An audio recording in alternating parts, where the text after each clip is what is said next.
ನಮಸ್ಕಾರ. ಜೀ ಕನ್ನಡ ನ್ಯೂಸ್ ಡಿಎನ್ಎಗೆ ಸ್ವಾಗತ. ನಾನು ಪ್ರವೀಣ್ ಕುಂಬಾರ್. ಇವತ್ತಿನ ಜೀ ಕನ್ನಡ ನ್ಯೂಸ್ ಡಿಎನ್ಎಯಲ್ಲಿ 5 ಸುದ್ದಿಗಳನ್ನು ನೋಡ್ತಾ ಹೋಗೋಣ. ಆ 5 ಸುದ್ದಿಗಳ ಪೈಕಿ ಮತ್ತೊಮ್ಮೆ ಮಧ್ಯಪ್ರಾಚ್ಯ ಧಗಧಗ ಅಂತ ಇರುವಂತಹ ಸುದ್ದಿ.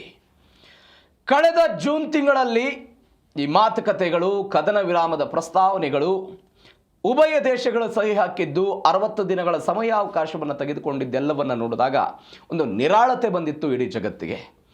ಏನೋ ಅನೇಕ ದಶಕಗಳಿಂದ ಅಂದರೆ 1979ರಿಂದ 2026 ತನಕ ಇರಾನ್ ಒಂದು ರೀತಿ ಹಾವು ಮುಂಗುಸಿಯಲ್ಲಿ ಏನು ಯುದ್ಧವನ್ನು ಮಾಡ್ತಾ ಇದ್ದು, ಬೇರೆ ಬೇರೆ ಕಾರಣಕ್ಕಾಗಿ ಬೇರೆ ಬೇರೆ ಸಮಯವನ್ನು ಬಳಕೆ ಮಾಡಿಕೊಂಡು ಅದೊಂದು ಅಂತಿಮ ಆಗಬಹುದು, ಅದೊಂದು ಅಂತ್ಯಕ್ಕೆ ಬರುತ್ತೆ ಅಂತ ಎಲ್ಲ ಲೆಕ್ಕಾಚಾರಗಳಿತ್ತು. ಆದರೆ ಡೊನಾಲ್ಡ್ ಟ್ರಂಪ್ ಇರಾನ್ ವಿರುದ್ಧದ ಮಾತುಕತೆ ಎಲ್ಲವೂ ಕೂಡ ಮುಗಿದು ಹೋದ ಅಧ್ಯಾಯ. ಯಾವ ಕಾರಣಕ್ಕೂ ಕೂಡ ನಾವು ಇರಾನ್ನ ನಾಯಕರ ಜೊತೆಗೆ ಮಾತುಕತೆಯನ್ನು ನಡೆಸಲ್ಲ ಅಂತ ಹೇಳಿದರು. ಅದಕ್ಕೆ ಇರಾನ್ ಮಾಡಿದಂತಹ 3 ಹಡಗಿನ ದಾಳಿಯೂ ಕೂಡ ಕಾರಣ ಆಗಿತ್ತು. ಈ ದಾಳಿಗೆ ಪ್ರತಿದಾಳಿಯಾಗಿ ಅಮೆರಿಕ ಒನ್ಸಗೇನ್ ಒಂದು 80-90 ಸ್ಥಳಗಳನ್ನು ಆಯ್ಕೆ ಮಾಡಿಕೊಂಡು ದಾಳಿ ಮಾಡೋ ಪ್ರಯತ್ನವನ್ನು ಮಾಡ್ತು. ಈ ದಾಳಿಗೆ ತಕ್ಕಂತೆ ಮಧ್ಯಪ್ರಾಚ್ಯ ಒನ್ಸಗೇನ್ ಧಗಧಗ ಅಂತ ಉರಿತಾ ಇದೆ. ಇದು ಅಮೆರಿಕ ಇರಾನ್ನ ಮೇಲೆ ಮಾಡಿದಂತಹ ದಾಳಿಯಾದರೆ ಇರಾನ್ ಈ ಸೇಡನ್ನು ತೀರಿಸಿಕೊಳ್ಳೋ ಕಾರಣಕ್ಕಾಗಿ ಮಧ್ಯಪ್ರಾಚ್ಯಗಳ ದೇಶಗಳನ್ನು ಟಾರ್ಗೆಟ್ ಮಾಡಿ ದಾಳಿ ಮಾಡೋ ಪ್ರಯತ್ನವನ್ನು ಮಾಡ್ತಾ ಇದೆ. ಇದು ಒಂದು ಬೆಳವಣಿಗೆ. ಇವೆಲ್ಲದರ ನಡುವೆ ಹಾರ್ಮುಜ್ ಜಲಸಂಧಿಯಲ್ಲಿ ಬಿಕ್ಕಟ್ಟು ಶುರುವಾಗಿದೆ. ಈ ಬಿಕ್ಕಟ್ಟಿನ ಭಾಗವಾಗಿ ಭಾರತದ ಒಂದು 9 ಹಡಗುಗಳು ಹಾರ್ಮುಜ್ ಜಲಸಂಧಿಯಲ್ಲಿ ಸಿಕ್ಕಾಕೊಂಡು ಬಿಟ್ಟಿದೆ. ಹಾಗಾದರೆ ಏನಾಗ್ತಾ ಇದೆ ಮಧ್ಯಪ್ರಾಚ್ಯದಲ್ಲಿ? ಯಾಕೆ ಡೊನಾಲ್ಡ್ ಟ್ರಂಪ್ ಅವರ ಈ ನಿಲುವು ಹೀಗೆ ಬದಲಾವಣೆ ಆಗೋದಕ್ಕೆ ಕಾರಣ ಆಯಿತು? ಒಂದು ಕಡೆ ಇವತ್ತು ಅಯತಲ್ಲಾ ಅಲಿ ಖಮೈನಿ ಅವರ ಅಂತ್ಯಕ್ರಿಯೆ, ಮಷಾದ್ ಎನ್ನುವಂತಹ ಒಂದು ಪ್ರದೇಶದಲ್ಲಿ ಅವರ ಅಂತ್ಯಕ್ರಿಯೆಯ ಭಾಗ. ಇವೆಲ್ಲದರ ನಡುವೆ ಯುದ್ಧ 2.0 ಶುರುವಾಗಿದೆ ಇರಾನ್ ಮತ್ತು ಅಮೆರಿಕದ ನಡುವೆ. ಇದೇ ಇವತ್ತಿನ ಜೀ ಕನ್ನಡ ನ್ಯೂಸ್ ಡಿಎನ್ಎ ಮೊದಲ ಸುದ್ದಿ. ಮತ್ತೆ ಯುದ್ಧ ಆರಂಭ.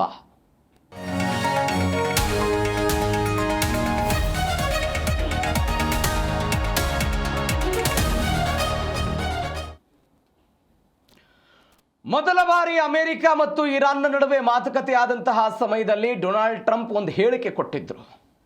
ಇರಾನ್ ಮತ್ತು ಅಮೆರಿಕದ ನಡುವೆ ಆದಂತಹ ಮಾತುಕತೆ ಕೇವಲ ಆಕ್ಸಿಜನ್ ಮೇಲೆ ಉಸಿರಾಡ್ತಾ ಇದೆ. ಯಾವಾಗ ಬೇಕಾದರೂ ಕೂಡ ಈ ಆಕ್ಸಿಜನ್ನ ಸಪೋರ್ಟ್ ಸಿಗೋದು ಬಂದ್ ಆಗಬಹುದು. ಆ ಮುಖಾಂತರ ಈ ಒಪ್ಪಂದ ದಾರಿ ತಪ್ಪಬಹುದು ಎನ್ನುವಂತಹ ನಿಟ್ಟಿನಲ್ಲಿ ಡೊನಾಲ್ಡ್ ಟ್ರಂಪ್ ಮಾತನಾಡಿದ್ರು. ಇದೀಗ ಒಂದು ರೀತಿ ಮಾಡು ಇಲ್ಲವೇ ಮಡಿ, ಡೂ ಆರ್ ಡೈ ಅಂತ ನಾವೇನು ಕರಿತೀವಿ, ಆ ಹಂತಕ್ಕೆ ಇರಾನ್ ಮತ್ತು ಅಮೆರಿಕದ ಮಾತುಕತೆಗಳು ಬಂದು ನಿಂತಿರೋದು. ಮಾತುಕತೆಯನ್ನು ನಡೆಸೋದು ವ್ಯರ್ಥ ಅಂತ ಹೇಳಿದ್ರು. ಅವರು ಬುದ್ಧಿವಂತರು ಅಂತ ಕರೆದಿದ್ದಂತಹ ಡೊನಾಲ್ಡ್ ಟ್ರಂಪ್ ಅವರು ಅತ್ಯಂತ ಹೀನರು ಅಂತ ಕರೆದ್ರು. ಅಂದರೆ ವರಸೆ ಎಲ್ಲವೂ ಕೂಡ ಇರಾನ್ ಮತ್ತು ಅಮೆರಿಕದ್ದು ಇದು ಬದಲಾಗಿದೆ. ಮೊನ್ನೆಯೂ ಕೂಡ ಚರ್ಚೆ ಮಾಡ್ತಾ ಇದ್ವಿ. 2 ದಿನಗಳ ಕಾಲ ಟರ್ಕಿ ಪ್ರವಾಸದಲ್ಲಿರ್ತಾರೆ ಡೊನಾಲ್ಡ್ ಟ್ರಂಪ್. ನ್ಯಾಟೋ ಶೃಂಗಸಭೆಯಲ್ಲಿ ಭಾಗವಹಿಸೋದಕ್ಕೆಲ್ಲ ಹೋಗ್ತಾ ಇದ್ದಾರೆ ಅಂತ. ಈ ನ್ಯಾಟೋ ಶೃಂಗಸಭೆಯ ಉದ್ಘಾಟನಾ ಕಾರ್ಯಕ್ರಮದಲ್ಲಿ ಮಾತನಾಡಿದಂತಹ ಡೊನಾಲ್ಡ್ ಟ್ರಂಪ್ ಪುನರಪಿ ಇರಾನನ್ನು ಟಾರ್ಗೆಟ್ ಮಾಡಿ ಮಾತನಾಡೋ ಪ್ರಯತ್ನವನ್ನು ಮಾಡಿದರು. ಇವೆಲ್ಲದರ ನಂತರ ಇರಾನ್ನ ಒಂದು 80 ಪ್ರದೇಶ ಏನಿತ್ತು, 80 ನೆಲೆಗಳು ಏನಿತ್ತು, ಅವುಗಳನ್ನು ಗುರಿಯಾಗಿಸಿಕೊಂಡು ಅಮೆರಿಕದ ಸೆಂಟ್ಕಾಮ್ನವರು ದಾಳಿ ಮಾಡಿದರು, ನೌಕಾಪಡೆದವರು ದಾಳಿ ಮಾಡಿದರು. ಇದೀಗ IRGCಯನ್ನು ಕೂಡ ಗುರಿಯಾಗಿಸಿಕೊಂಡು ದಾಳಿ ಮಾಡೋ ಪ್ರಯತ್ನ ಆಗಿದೆ. ಹಾಗಾದರೆ ಏನೇನಾಯಿತು ಬೆಳವಣಿಗೆ ಮಧ್ಯಪ್ರಾಚ್ಯದಲ್ಲಿ? ಡೀಟೇಲ್ಸ್ ನೋಡ್ತಾ ಹೋಗೋಣ. ಇರಾನ್ ಮೇಲೆ ಅಮೆರಿಕದ ಮಧ್ಯರಾತ್ರಿ ಪ್ರಹಾರ ಮೊನ್ನೆಯೂ ಕೂಡ ಆಗಿದ್ದನ್ನು ನೋಡಿದ್ವಿ. ಒನ್ಸ್ ಅಗೇನ್ ಇವತ್ತು ಕೂಡ ಆಗ್ತಾ ಇದೆ. ಕಳೆದ 2 ದಿನಗಳಿಂದ ಆಗ್ತಾ ಇರುವಂತಹ ಅಮೆರಿಕದ ದಾಳಿ ಯಾರ ಮೇಲೆ ಅಂತ ಹೇಳಿದ್ರೆ ಇರಾನ್ನ ಮೇಲೆ. ಒಂದು 80ಕ್ಕೂ ಹೆಚ್ಚು ಮಿಲಿಟರಿ ನೆಲೆಗಳನ್ನು ಗುರಿಯಾಗಿಸಿಕೊಂಡು ದಾಳಿ ಮಾಡೋ ಪ್ರಯತ್ನ ಆಯಿತು. ಬಂದರ್ ಅಬ್ಬಾಸ್, ಸಿರಿಕ್, ಚಾಬಹಾರ್ ಬಂದರುಗಳು ಇವೆಲ್ಲವೂ ಕೂಡ ಸ್ಫೋಟ ಆಗಿದೆ. ಹಾರ್ಮುಜ್ ಜಲಸಂಧಿಯಲ್ಲಿ ಇರಾನ್ನ ಕ್ಷಿಪಣಿ ಮತ್ತು ಡ್ರೋನ್ ನೆಲೆಗಳನ್ನು ಗುರಿಯಾಗಿಸಿಕೊಂಡು ದಾಳಿ ಮಾಡಿದರು. ನೀವು ನೋಡಿ, ಮೊದಲ ರಾತ್ರಿಯ ದಾಳಿ ಆದಾಗ ಒಂದು 80ಕ್ಕೂ ಹೆಚ್ಚು ನೆಲೆಗಳನ್ನು ಗುರಿಯಾಗಿಸಿಕೊಂಡರು. 3 ಜಾಗತಿಕ ವಾಣಿಜ್ಯ ತೈಲ ಹಡಗುಗಳ ಮೇಲೆ ಕ್ಷಿಪಣಿ ದಾಳಿಯಾಗಿತ್ತು. ನಾವು ನಿನ್ನೆ ಇದ್ರ ಬಗ್ಗೆ ಚರ್ಚೆ ಮಾಡಿದ್ವಿ. ಅಲ್ ರೆಕಾಯತ್ ಕತಾರ್ಗೆ ಸಂಬಂಧಪಟ್ಟಂಥ ಹಡಗು, ವಾಡ್ಯಾನ್ ಸೌದಿ ಅರೇಬಿಯಾಕ್ಕೆ ಸಂಬಂಧಪಟ್ಟಂಥ ಹಡಗು, ಮತ್ತೊಂದು ವಾಣಿಜ್ಯ ಹಡಗಿನ ಮೇಲೆಯೂ ಕೂಡ ಇರಾನ್ನ IRGC ಅವರು ದಾಳಿ ಮಾಡಿದರು. ಅದಕ್ಕೆ ಬೇರೆ ಬೇರೆ ಕಾರಣಗಳನ್ನು ಅವರು ಕೊಟ್ಟಿದ್ದರು. ಈ ದಾಳಿಗೆ ಪ್ರತಿದಾಳಿಯಾಗಿ ಅಮೆರಿಕದವರು ದಾಳಿಯೆಲ್ಲ ಶುರು ಮಾಡಿದರು. ಇದರಲ್ಲಿ ಏನು ಮಾಡಿದರು, ಇಸ್ಲಾಮಿಕ್ ರೆವಲ್ಯೂಷನರಿ ಗಾರ್ಡ್ ಕ್ರಾಫ್ಟ್ಸ್ ಅಂತ IRGC ಅಂತ ನಾವೇನು ಕರಿತೀವಿ, ಈ IRGC ಒಂದು 60ಕ್ಕೂ ಸಣ್ಣ ವೇಗದ ಬೋಟ್ಗಳು ಕರಾವಳಿಯ ರಡಾರ್ಗಳು ಮತ್ತು ವಾಯು ರಕ್ಷಣಾ ವ್ಯವಸ್ಥೆಗಳನ್ನು ಗುರಿಯಾಗಿಸಿಕೊಂಡು ಮೊದಲ ದಿನದ ದಾಳಿಯಲ್ಲಿ ಇದನ್ನು ಮಾಡಲಾಯಿತು. ಒಂದು. ಎರಡನೇ ರಾತ್ರಿ ಒಂದು 90 ಹೊಸ ಗುರಿಗಳನ್ನೆಲ್ಲ ಕ್ರಿಯೇಟ್ ಮಾಡಿದ್ರಂತೆ. ಬುಧವಾರ ರಾತ್ರಿ ದಾಳಿ ಆಯಿತು. ಇರಾನ್ನ ಇರುಕುಳಿದ ವಾಯು ರಕ್ಷಣಾ ವ್ಯವಸ್ಥೆಗಳು, ಡ್ರೋನ್ ಮತ್ತು ಕ್ಷಿಪಣಿ ಸಂಗ್ರಹಣಾ ಗೋದಾಮುಗಳು, ಮಿಲಿಟರಿ ಲಾಜಿಸ್ಟಿಕ್ನ ಮೂಲ ಸೌಕರ್ಯಗಳು ಇವೆಲ್ಲವೂ ಸೇರಿದಂತೆ ಒಂದು 90 ನೆಲೆಗಳ ಮೇಲೆ ಅಮೆರಿಕಾದವರು ಬಾಂಬ್ ದಾಳಿ ಮಾಡಿದರು. ಏನಾಯಿತು ಪರಿಣಾಮ?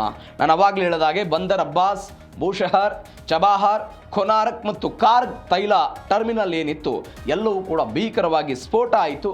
ಈ ದಾಳಿಯಲ್ಲಿ ಒಂದು 14 ಜನ ಮೃತಪಟ್ಟಿದ್ದಾರೆ ಅಂತ ಸದ್ಯಕ್ಕೆ ಬರ್ತಾ ಇರುವಂತಹ ಮಾಹಿತಿ. ಒಂದು 60ಕ್ಕೂ ಹೆಚ್ಚು ಬೋಟ್ಗಳ ಧ್ವಂಸ ಆಗಿದೆ. ಅಂದರೆ IRGCಯ ಸಣ್ಣ ಸಣ್ಣ ಬೋಟ್ಗಳು ಏನಿತ್ತು, ನಾನು ನಿನ್ನೆ ಇದ್ರ ಬಗ್ಗೆ ಹೇಳಿದೆ. ಮೊದಲ ಹಂತದಲ್ಲಿ ಅಮೆರಿಕ ದಾಳಿ ಮಾಡಿದ್ದಾಗ IRGCಯ ಯಾವುದೇ ಬೋಟ್ಗಳಿಗೆ ಯಾವುದೇ ಹಾನಿಯಾಗಿರಲಿಲ್ಲ. ಆದರೆ ಯಾವಾಗ 2.0 ಶುರುವಾಗಿದೆ, ಈ ದಾಳಿ ಶುರುವಾಗಿದೆ, ಈ ದಾಳಿಯಲ್ಲಿ IRGCಯ ಬೋಟ್ಗಳನ್ನು ಗುರಿಯಾಗಿಸಿಕೊಂಡು ಅಮೆರಿಕಾದವರು ದಾಳಿ ಮಾಡಿದ್ರು. ಈ ಗುರಿಯ ತಕ್ಕಂತೆ ಇದೀಗ ಬೋಟ್ಗಳ ನಾಶವೂ ಕೂಡ ಆಗಿದೆ. ಆ ಮುಖಾಂತರ ಕಳೆದ ತಿಂಗಳಷ್ಟೇ ಮಾತುಕತೆಯ ಮೊದಲ ಹಂತಕ್ಕೆ ಹೆಜ್ಜೆ ಇಟ್ಟಿದ್ದಂತಹ ಅಮೆರಿಕ ಮತ್ತು ಇರಾನ್ ಕೆಲವು ದಿನಗಳಲ್ಲಿ ಅವುಗಳನ್ನು ಮುರಿಯುವ ಹಂತಕ್ಕೆ ಉಭಯ ದೇಶಗಳು ಹೋಗಿದ್ದಾರೆ. ಅದಕ್ಕೆ ಇರಾನ್ ತೆಗೆದುಕೊಂಡಿದ್ದಂತಹ ಕ್ರಮ, ಅದಕ್ಕೆ ತದ್ವಿರುದ್ಧವಾಗಿ ಅಮೆರಿಕ ಮಾಡ್ತಾ ಇರುವಂತಹ ಯುದ್ಧ, ಇದು ಉಭಯ ದೇಶಗಳ ನಡುವೆ ಆಗ್ತಾ ಇರುವಂತಹ ಬೆಳವಣಿಗೆ. ಮತ್ತೊಂದು ವಿಚಾರ ಏನು ಅಂತ ಹೇಳಿದ್ರೆ, ಟ್ರಂಪ್ ಆಕ್ರೋಶ, ಕದನ ವಿರಾಮ ಅಂತ್ಯ ಆಗಿದೆ. ಕದನ ವಿರಾಮ ಅಂತ್ಯ ಆಯಿತು. ಟರ್ಕಿಯ ನ್ಯಾಟೋ ಶೃಂಗಸಭೆಯಲ್ಲಿ ಟ್ರಂಪ್ ಯುದ್ಧದ ಅಧಿಕೃತ ಘೋಷಣೆ ಮಾಡಿದರು. ಅವರು ಸುಳ್ಳುವಂತರು, ಸತ್ಯವಂತರಲ್ಲ, ಭಿಕ್ಷೆ ಬೇಡ್ತಿದ್ದಾರವರು, ನಮ್ಮ ಜೊತೆಗೆ ಮಾತುಕತೆ ಆಗಬೇಕು ಅಂತ. ಸಮಯದ ವ್ಯರ್ಥ, ಅದು ಕೊಳಕುರು ಅಂತೆಲ್ಲ ಅಮೆರಿಕದ ಅಧ್ಯಕ್ಷರು ನಿಂದಿಸುವ ಪ್ರಯತ್ನವನ್ನು ಮಾಡಿದರು. 3 ದಿನಗಳಲ್ಲೆಲ್ಲ ಇದು ಮುರಿದು ಬಿದ್ದಿದ್ದನ್ನು ನಾವೆಲ್ಲ ನೋಡ್ತಾ ಇದ್ದೀವಿ. ನಿಮಗೆ 2 ಕಂಪ್ಯಾರಿಸನ್ ಇದೆ ಈ ಪ್ರಕರಣದಲ್ಲಿ. ಒಂದು ಕಂಪ್ಯಾರಿಸನ್ನು ಫ್ರಾನ್ಸ್ನಲ್ಲಿ G7 ಶೃಂಗಸಭೆ ಆಯಿತು. ಈ G7 ಶೃಂಗಸಭೆ ಆಗೋದಕ್ಕಿಂತ ಪೂರ್ವದಲ್ಲಿ ಯುದ್ಧ ಎಲ್ಲವೂ ಕೂಡ ದೊಡ್ಡ ಮಟ್ಟದಲ್ಲಿ ಆಗ್ತಾ ಇತ್ತು. ಚೀನಾ ಪ್ರವಾಸವನ್ನೆಲ್ಲ ಟ್ರಂಪ್ ಮಾಡ್ಕೊಂಡು ಬಂದರು. ಈ G7 ಶೃಂಗಸಭೆ ಸಮಾರೋಪ ಆಗಿ 2 ದಿನಗಳ ನಂತರ ಜೂನ್ 19ನೇ ತಾರೀಕಿಗೆ ಜಿನೆವಾದಲ್ಲಿ ಮಾತುಕತೆ ಆಗಬೇಕಾಗಿತ್ತು. ಆದರೆ ಟ್ರಂಪ್ ಹೇಳಿದರು 2 ದಿನಗಳು ವೇಟ್ ಮಾಡೋದು ಬೇಡ, ನಾನು ಈ G7 ಶೃಂಗಸಭೆಯಲ್ಲಿ ಸಹಿ ಹಾಕ್ತೀನಿ ಅಂತ ಹೇಳಿ ಅವರು ಸಹಿ ಹಾಕಿದ್ರು. ಡಿಜಿಟಲ್ ಸಹಿ ಕೂಡ ಆಯಿತು. ಯಾವ ಕಾರಣಕ್ಕಾಗಿ? ಒಬ್ಬ ವ್ಯಕ್ತಿ ನಾನು ಶಾಂತಿ ದೂತನಾಗಿ ನನ್ನನ್ನು ನಾನು ಪ್ರಚುರಪಡಿಸ್ಕೊಳ್ಬೇಕು ಎನ್ನುವಂತಹ ಕಾತುರದ ಭಾಗವಾಗಿ ಇಡೀ ಜಗತ್ತು ಡೊನಾಲ್ಡ್ ಟ್ರಂಪ್ ಅವರ ವಿರುದ್ಧ ಸಿಡಿದೆದ್ದಿತ್ತು. ಆ ಸಮಯದಲ್ಲಿ ಆ ಶೃಂಗಸಭೆಯನ್ನು ಬಳಕೆ ಮಾಡಿಕೊಂಡು ಅಲ್ಲಿ ಅವರು ಸಹಿ ಹಾಕಿ ಅಂತಿಮ ಮಾತುಕತೆಯ ಬಗ್ಗೆ ಎಲ್ಲ ಚರ್ಚೆ ಆಯಿತು. ಇದು ಒಂದು ಭಾಗ. ಎರಡನೇ ಭಾಗ, ಇದರ ವೈಸ್ ವರ್ಷವನ್ನು ನಾವು ನೋಡೋದಾದರೆ ಇದೀಗ ಏನು ಮಾಡ್ತಾ ಇದ್ದಾರೆ, ನ್ಯಾಟೋ ಶೃಂಗಸಭೆಯ ಉದ್ಘಾಟನಾ ಸಭೆಯಲ್ಲಿನೇ ಇವರು ಮಾತನಾಡಿದ್ರು. ಇದು ನಂಬಲಿಕ್ಕೆ ಅರ್ಹವಿಲ್ಲದಂತಹ ದೇಶ ಇರಾನ್ ಏನಿದೆ, ಅವರ ಜೊತೆಗೆ ನಾವು ಮಾತುಕತೆಯನ್ನು ನಡೆಸೋದು ವ್ಯರ್ಥ ಅಂತ ಯಾರು ಹೇಳಿದರು? ಡೊನಾಲ್ಡ್ ಟ್ರಂಪ್ ಅವರು ಹೇಳಿದರು. ನೀವು ನೋಡಿ, ನ್ಯಾಟೋದ ಒಂದು 30ಕ್ಕಿಂತ ಅಧಿಕ ದೇಶಗಳೇನಿದೆ, ನ್ಯಾಟೋ ಸದಸ್ಯತ್ವವನ್ನು ಹೊಂದಿರುವಂಥ ದೇಶಗಳೇನಿದೆ, ಆ ನ್ಯಾಟೋದ ಉದ್ದೇಶ ಏನಿದೆ ಅಂತ ಹೇಳಿದ್ರೆ ರಷ್ಯಾ ಮತ್ತು ಇರಾನ್ ವಿರುದ್ಧ ತಮ್ಮ ಅಜೆಂಡಾವನ್ನು ಫಿಕ್ಸ್ ಮಾಡುವಂಥ ಉದ್ದೇಶ ಇದೆ. ನ್ಯಾಟೋದ ಈ ಯುದ್ಧ ನೀತಿ ಇದೆಯಲ್ಲ, ಒಂದು ರೀತಿಯಾದ ಒಂದು ಕನ್ಫ್ಯೂಷನ್, ದ್ವಂದ್ವ ನೀತಿ ಇದು. ನೀವು ಯುದ್ಧ ಅಂತ ಬಂದಾಗ ಅವರು ಉಕ್ರೇನ್ ಪರವಾಗಿ ನಿಲ್ತಾರೆ, ನ್ಯಾಟೋದ ಸದಸ್ಯ ದೇಶಗಳು. ನೀವು ಯುದ್ಧ ಅಂತ ಬಂದಾಗ ಇಲ್ಲಿ ಅಮೆರಿಕದ ಪರವಾಗಿ ನಿಲ್ತಾರೆ, ಅಲ್ಲಿ ಇರಾನ್ ವಿರುದ್ಧ ನಿಲ್ತಾರೆ ಮತ್ತು ರಷ್ಯಾನ್ ವಿರುದ್ಧ ನಿಲ್ತಾರೆ. ಈ ತತ್ವವನ್ನು ಇಟ್ಕೊಂಡೇ ಇಂಥದ್ದೊಂದು ಶೃಂಗಸಭೆ ಆಗ್ತಾ ಇತ್ತು. ಇದೇ ಶೃಂಗಸಭೆಯಲ್ಲಿ ಡೊನಾಲ್ಡ್ ಟ್ರಂಪ್ ಅವರು ಹೇಳಿದರು. ನೀವು ನೋಡಿ, ನಾನು ಅನೇಕ ಬಾರಿ ಇದ್ರ ಬಗ್ಗೆ ಚರ್ಚೆ ಮಾಡಿದ್ದೀನಿ, ಯಾಕೆ ನ್ಯಾಟೋ ಶೃಂಗಸಭೆ ಮಹತ್ವ ಅಂತ. ಇದೇ ಶೃಂಗಸಭೆಯಲ್ಲಿ ನ್ಯಾಟೋದ ಉಳಿದ ದೇಶಗಳಿಗೆ ಹೇಳಿದರು, ನೀವು ನಮ್ಮ ಜೊತೆಗೆ ಸಹಾಯಕ್ಕೆ ಬರಬೇಕು ಅಂತ. ನೀವು ಫೆಬ್ರವರಿ 28ನೇ ತಾರೀಕಿಗೆ ಯುದ್ಧ ಶುರುವಾದ ಇಲ್ಲಿಯ ತನಕವೂ ಕೂಡ ಅಮೆರಿಕ ಇರಾನ್ ವಿರುದ್ಧ ದಾಳಿ ಮಾಡ್ತಾ ಇದೆ, ಇರಾನ್ ಅಮೆರಿಕದ ವಿರುದ್ಧ ದಾಳಿ ಮಾಡ್ತಾ ಇದೆ. ಹಾಗಾದರೆ ಯಾವುದಾದ್ರೂ ಒಂದು ನ್ಯಾಟೋ ಸದಸ್ಯತ್ವ ದೇಶ ಅಮೆರಿಕದ ಪರವಾಗಿ ಬಲವಾಗಿ ನಿಂತು ಬಂದು ಇರಾನ್ನ ವಿರುದ್ಧ ದಾಳಿ ಮಾಡಿದ್ರ? ಯಾರೂ ಕೂಡ ಮಿಲಿಟರಿ ಅಸ್ತ್ರವನ್ನು ಪ್ರಯೋಗ ಮಾಡಲಿಲ್ಲ. ಹೇಳಿಕೆಗಳ ಮುಖಾಂತರ ಕೇವಲ ಬೆಂಬಲವನ್ನು ವ್ಯಕ್ತಪಡಿಸಿದ್ರೆ ಹೊರತು ಮಿಲಿಟರಿ ಸೈನಿಕರನ್ನು ಯಾರೂ ಕೂಡ ಕಳಿಸಲಿಲ್ಲ. ನ್ಯಾಟೋದ ತತ್ವ ಏನು ಹೇಳುತ್ತೆ? ಆರ್ಟಿಕಲ್ 5 ಹೇಳುತ್ತೆ, ಅದರಲ್ಲಿ ನನ್ನ ಮೇಲೆ ಆದಂತಹ ದಾಳಿ ನಿನ್ನ ಮೇಲೆಯೂ ಕೂಡ ಆದಂತೆ ಅಂತ ನೀನು ಪರಿಗಣನೆ ಮಾಡಿಕೊಂಡು ನನ್ನ ವಿರುದ್ಧದ ದಾಳಿಗೆ ನೀನು ಹೋರಾಟ ಮಾಡೋದಕ್ಕೆ ಬರಬೇಕು ಅಂತ ನ್ಯಾಟೋದ ತತ್ವ ಹೇಳುತ್ತೆ. ಆದರೆ ಅದು ಯಾವುದಾದ್ರೂ ದೇಶ ಬಂತ? ಯಾವ ದೇಶವೂ ಕೂಡ ಅಮೆರಿಕದ ಪರವಾಗಿ ಬರಲಿಲ್ಲ. ಆದರೆ ಇವತ್ತು ಅದೇ ನ್ಯಾಟೋ ಶೃಂಗಸಭೆಯ ವೇದಿಕೆಯಲ್ಲಿ ನಿಂತು ಡೊನಾಲ್ಡ್ ಟ್ರಂಪ್ ಅವರು ಹೇಳಿದ್ರು, ಇಂಥದ್ದೊಂದು ಭೀಕರ ದಾಳಿ ಆಗ್ತಾ ಇದೆ, ಈ ಭೀಕರ ದಾಳಿಗೆ ನ್ಯಾಟೋ ದೇಶಗಳು ಕೂಡ ಕೈ ಜೋಡಿಸಬೇಕು, ಒನ್ಸ್ ಅಗೇನ್ ಯುದ್ಧ ಆಗುತ್ತೆ ಅಂತ ಈ ವೇದಿಕೆಯಲ್ಲಿ ಮಾತನಾಡೋ ಪ್ರಯತ್ನವನ್ನು ಡೊನಾಲ್ಡ್ ಟ್ರಂಪ್ ಅವರು ಮಾಡಿದರು. ಆ ಮುಖಾಂತರ ಕದನ ವಿರಾಮದ ಅಂತ್ಯದ ಈ ಸೂಚಕವನ್ನ ಅವರು ಕೊಟ್ಟರು. ಮತ್ತೊಂದು, US ಸೇನಾ ನೆಲೆಗಳ ಮೇಲೆ ಇರಾನ್ ಪ್ರತಿದಾಳಿಯನ್ನು ನಡೆಸಿದೆ. ಒನ್ಸ್ ಅಗೇನ್ ಅದೇ ಅಮೆರಿಕ ಯಾವಾಗ ದಾಳಿ ಮಾಡುತ್ತೋ ಅಮೆರಿಕ ದೂರ ಇದೆ ಅನ್ನುವ ಕಾರಣಕ್ಕಾಗಿ, ರಾಜತಾಂತ್ರಿಕ ಕಾರಣಕ್ಕಾಗಿ, ಒತ್ತಡದ ಕಾರಣಕ್ಕಾಗಿ ಮಧ್ಯಪ್ರಾಚ್ಯದ ದೇಶಗಳನ್ನು ಇವರೆಲ್ಲ ಗುರಿಯಾಗಿಸಿಕೊಳ್ತಾರೆ. ಗಾಯಗೊಂಡ ಸಿಂಹದಂತೆ ಅಮೆರಿಕದ ವಿರುದ್ಧ ಇರಾನ್ ಸೈನ್ಯ ತಿರುಗಿಬಿತ್ತು. ಬಹರೈನ್, ಕುವೈತ್ನಲ್ಲಿರುವಂಥ ಅಮೆರಿಕ ಸೇನಾ ನೆಲೆಗಳ ಮೇಲೆ ಕ್ಷಿಪಣಿ ದಾಳಿಗಳನ್ನೆಲ್ಲ ಮಾಡಿದ್ರು. ಯಾಕೆ? ಒಂದು ಪೆಟ್ರಿಯಾಟ್ ವ್ಯವಸ್ಥೆಯನ್ನು ಗುರಿಯಾಗಿಸಿಕೊಂಡು ಅವರು ದಾಳಿ ಮಾಡಿದರು.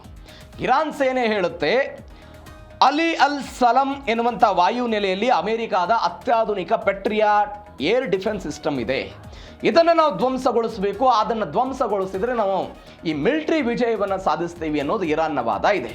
ಹೀಗಾಗಿ ಮಧ್ಯಪ್ರಾಚ್ಯದಲ್ಲಿರುವಂಥ ಪೆಟ್ರಿಯಾಟ್ ವ್ಯವಸ್ಥೆಯನ್ನು ಗುರಿಯಾಗಿಸಿಕೊಂಡು ದಾಳಿ ಮಾಡೋ ಪ್ರಯತ್ನವನ್ನು ಅವರು ಮಾಡ್ತಾ ಇದ್ದಾರೆ.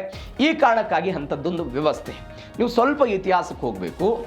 ಇರಾನ್ ಮತ್ತು ಇರಾಕ್ ಯುದ್ಧ 1980ರಿಂದ 1988 ತನಕ ಆ ಯುದ್ಧ ಆಯಿತು. ಆ ಯುದ್ಧಕ್ಕೆ ಹೋಗೋದಕ್ಕಿಂತ ಮೊದಲು ನೀವು ನೋಡಿ, 1979ರಲ್ಲಿ ಇರಾನ್ನಲ್ಲಿ ಇಸ್ಲಾಮಿಕ್ ಕ್ರಾಂತಿ ಆಯ್ತಲ್ಲ, ಆ ಇಸ್ಲಾಮಿಕ್ ಕ್ರಾಂತಿಯ ಸಂದರ್ಭದಲ್ಲಿ ಅದು ಸೌದಿ ಅರೇಬಿಯಾ ಇರಬಹುದು, ಕುವೈತ್ ಇರಬಹುದು, ಬಹರೇನ್ ಆಗಿರ್ಬೋದು, ಬೇರೆ ಬೇರೆ ಎಲ್ಲ ದೇಶಗಳು ಇರಾನ್ನ ಮಿತ್ರತ್ವ ದೇಶಗಳಾಗಿತ್ತು.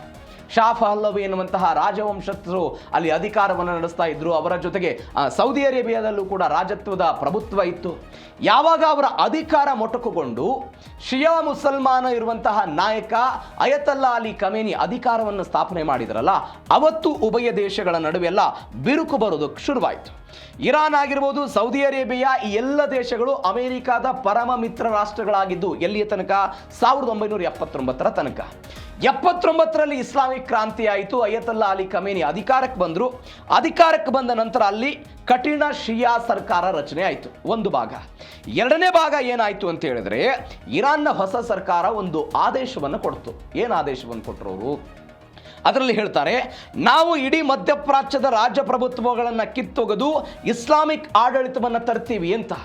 ನೀವು ಸೌದಿ ಸೇರಿದಂತೆ ಬೇರೆ ಎಲ್ಲ ಪ್ರದೇಶಗಳಲ್ಲಿ ರಾಜಪ್ರಭುತ್ವ ಇತ್ತು, ನಾವಲ್ಲಿ ಇಸ್ಲಾಮಿಕ್ ಆಡಳಿತವನ್ನು, ಇವತ್ತು TTP ಉಗ್ರರು ಪಾಕಿಸ್ತಾನಕ್ಕೆ ಹೆಂಗೆ ಬೆದರಿಕೆ ಹಾಕ್ತಿದ್ದಾರೋ ಅವತ್ತು ಇರಾನು ಕೂಡ ಮಧ್ಯಪ್ರಾಚ್ಯದ ಎಲ್ಲ ದೇಶಗಳಿಗೆ ಇದೇ ಬೆದರಿಕೆ ಹಾಕ್ತಾ ಬಂತು 79ರ ನಂತರ. ಅದಾದ ನಂತರ ಒಂದು ಬೆಳವಣಿಗೆ ಆಯಿತು, ಭಯ ಶುರುವಾಯಿತು ಮಧ್ಯಪ್ರಾಚ್ಯದ ದೇಶಗಳಿಗೆ. ಇನ್ನೇನು ನಮ್ಮನ್ನು ಇರಾನ್ ಮುಗಿಸಿಬಿಡುತ್ತೆ, ನಮ್ಮ ರಾಜಪ್ರಭುತ್ವ ಅಂತ್ಯ ಆಗುತ್ತೆ. ಈ ಭಯ ಶುರುವಾದ ತಕ್ಷಣ ಅಮೆರಿಕದ ಮಿತ್ರತ್ವ ಬಂತು. ಅಮೆರಿಕ ಅಲ್ಲಿ ತನ್ನ ಸೇನಾ ನೆಲೆಗಳನ್ನು ಸ್ಥಾಪನೆ ಮಾಡಿದ್ದು 80ರ ದಶಕದ ನಂತರ. 82ರಲ್ಲಿ ಸೌದಿ ಅರೇಬಿಯಾದಲ್ಲೆಲ್ಲ ಸ್ಥಾಪನೆ ಆಯಿತು. ನೀವು ಇದೇ 80ರ ದಶಕಕ್ಕೆ ಹೋದರೆ ಇರಾನ್ ಮತ್ತು ಇರಾಕ್ ನಡುವೆ ಯುದ್ಧ ಆಗ್ತಾ ಇರುತ್ತೆ. ಈ ಸೌದಿ ಅರೇಬಿಯಾ, ಕುವೈತ್ ಸೇರಿದಂತೆ ಬೇರೆ ಬೇರೆ ದೇಶಗಳು ಏನು ಮಾಡ್ತಾ ಇರುತ್ತೆ, ಇರಾನ್ನ ಬದಲಾಗಿ ಇರಾಕ್ನ ಅಲ್ಲಿಯ ರಾಜನಿಗೆ, ಅಂದರೆ ಅಮೆರಿಕ ದಾಳಿ ಮಾಡಿತ್ತಲ್ಲ ಆ ವ್ಯಕ್ತಿಗೆ ಸಪೋರ್ಟ್ ಮಾಡೋದಕ್ಕೆಲ್ಲ ನಿಲ್ತಾರೆ. ಯಾವಾಗ ಸೌದಿ ಅರೇಬಿಯಾ ಇರಾಕಿಗೆ ಸದ್ದಾಮ್ ಹುಸೇನ್ಗೆಲ್ಲ ಸಪೋರ್ಟ್ ಮಾಡುತ್ತಲ್ಲ, ಸದ್ದಾಮ್ ಹುಸೇನ್ಗೆ ಸಪೋರ್ಟ್ ಮಾಡಿದ ನಂತರ ಇದೇ ಇರಾನ್ ಯಾರ ವಿರುದ್ಧ ತಿರುಗಿ ಬೀಳುತ್ತೆ? ಇದೇ ಸೌದಿ ಅರೇಬಿಯಾದ ವಿರುದ್ಧ ತಿರುಗಿ ಬೀಳುತ್ತೆ. ಅಂದರೆ ನಾನು ಹೇಳ್ತಾ ಇರೋದು, ಇವತ್ತು ಅಮೆರಿಕ ದಾಳಿ ಮಾಡಿದೆ ಅನ್ನುವ ಕಾರಣಕ್ಕಾಗಿ ಮಾತ್ರ ಇಂಥದ್ದೊಂದು ವೈಷಮ್ಯ ಶುರುವಾಗಿದ್ದಲ್ಲ, ಅನೇಕ ದಶಕಗಳಿಂದ ಮಧ್ಯಪ್ರಾಚ್ಯದಲ್ಲಿ ಇಂಥದ್ದೊಂದು ಬೆಳವಣಿಗೆ ಆಗ್ತಾ ಇದೆ.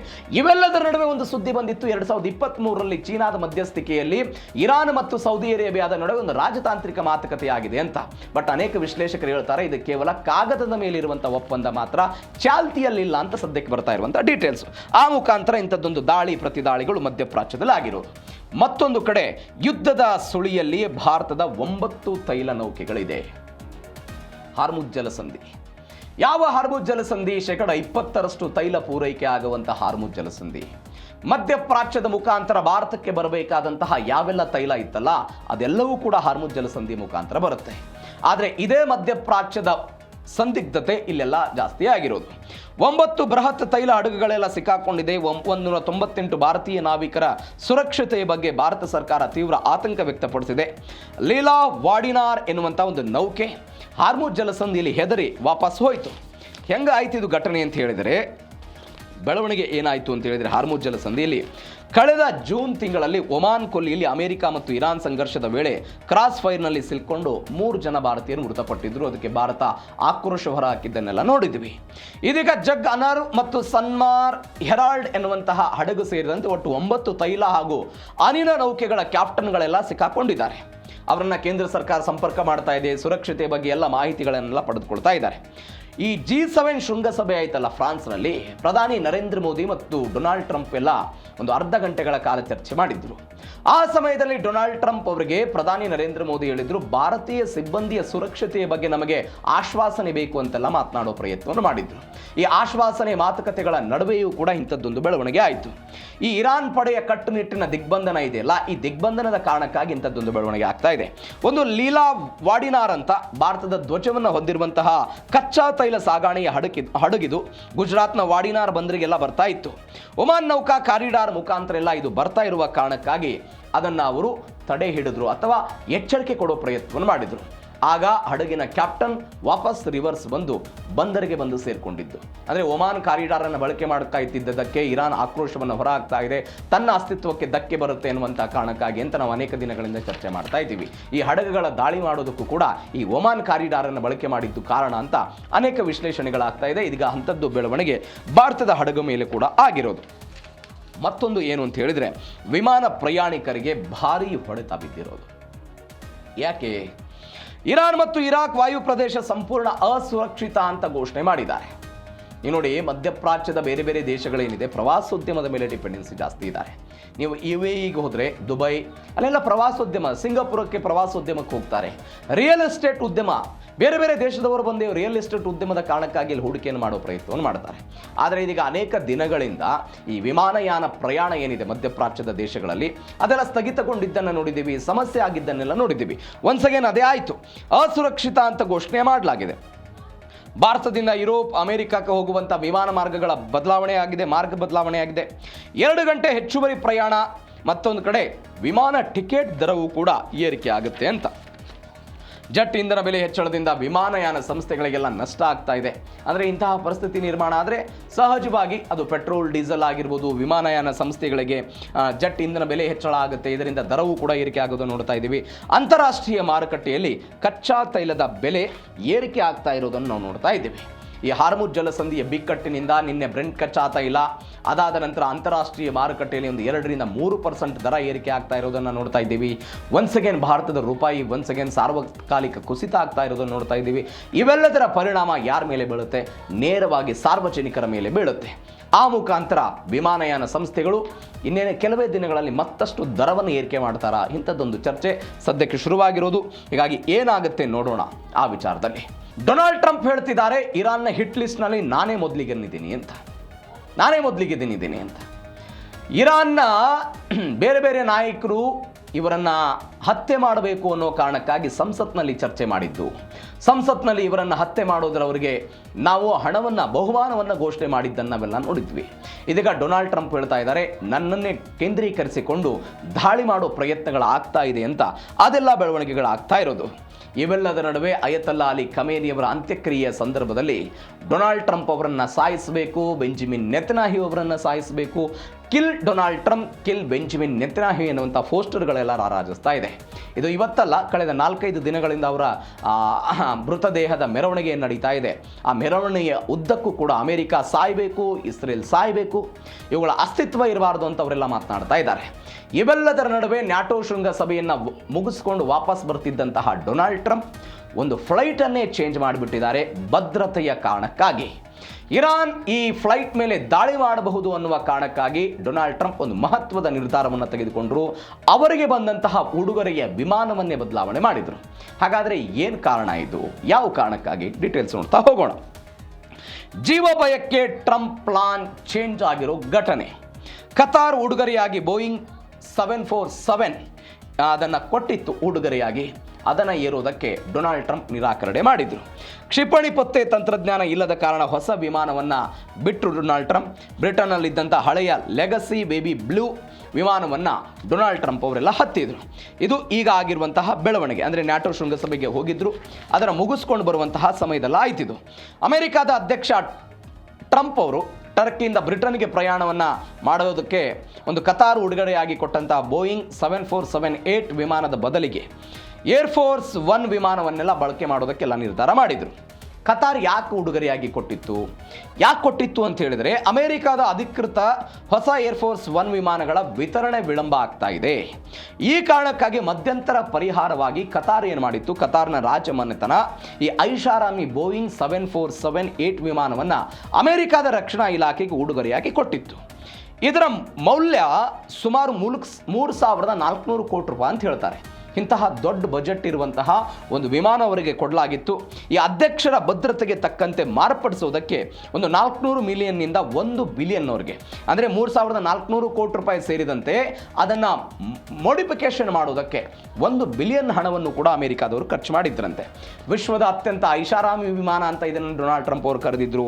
ಹಾರುವ ಶ್ವೇತಭವನ ಅಂತೆಲ್ಲ ಡೊನಾಲ್ಡ್ ಟ್ರಂಪ್ ಅವರು ಕರೆದಿದ್ರು. ಆದರೆ ಹೀಗೆ ಹಾಡಿ ಹೋಗಲಿದ್ದಂತಹ ವಿಮಾನವನ್ನೇ ಡೊನಾಲ್ಡ್ ಟ್ರಂಪ್ ಅವರಿಗೆ ಹತ್ತೋದಕ್ಕೆ ನಿರಾಕರಿಸಿದ್ರು.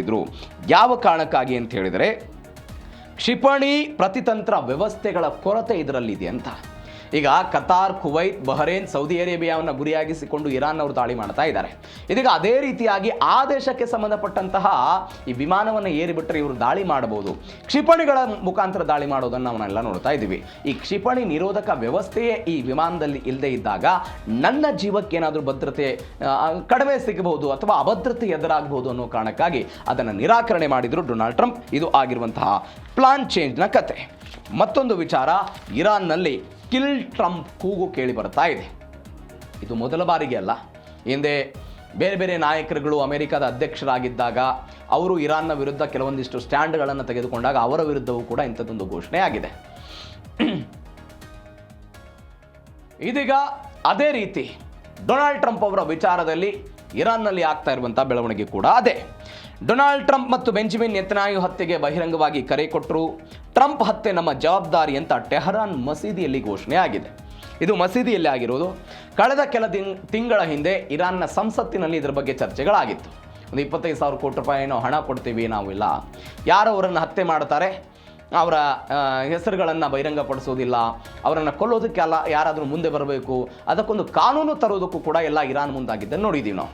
ನಾಗರಿಕರ ಫೋನ್ಗಳಿಗೆ ಇರಾನ್ನ ಸಂಸತ್ತಿನಿಂದ ಅಥವಾ ಇರಾನ್ನ ಸರ್ಕಾರದಿಂದ ಮೆಸೇಜ್ಗಳು ಹೋಗ್ತಾ ಇತ್ತು. ಏನಂತ, ನಾವು ಇಂಥದ್ದೊಂದು ಆಲೋಚನೆ ಮಾಡಿದ್ದೀವಿ, ಡೊನಾಲ್ಡ್ ಟ್ರಂಪ್ ಅವರ ಹತ್ಯೆಗೆ ಯಾರು ಹತ್ಯೆ ಮಾಡ್ತೀರಿ ಅವರಿಗೆ ದೊಡ್ಡ ಮಟ್ಟದ ಬಹುಮಾನ ಸಿಗುತ್ತೆ ಅಂತ ಮೆಸೇಜ್ಗಳು ಹೋಗ್ತಾ ಇದ್ದದ್ದನ್ನು ನೋಡ್ತಾ ಇದ್ದೀವಿ.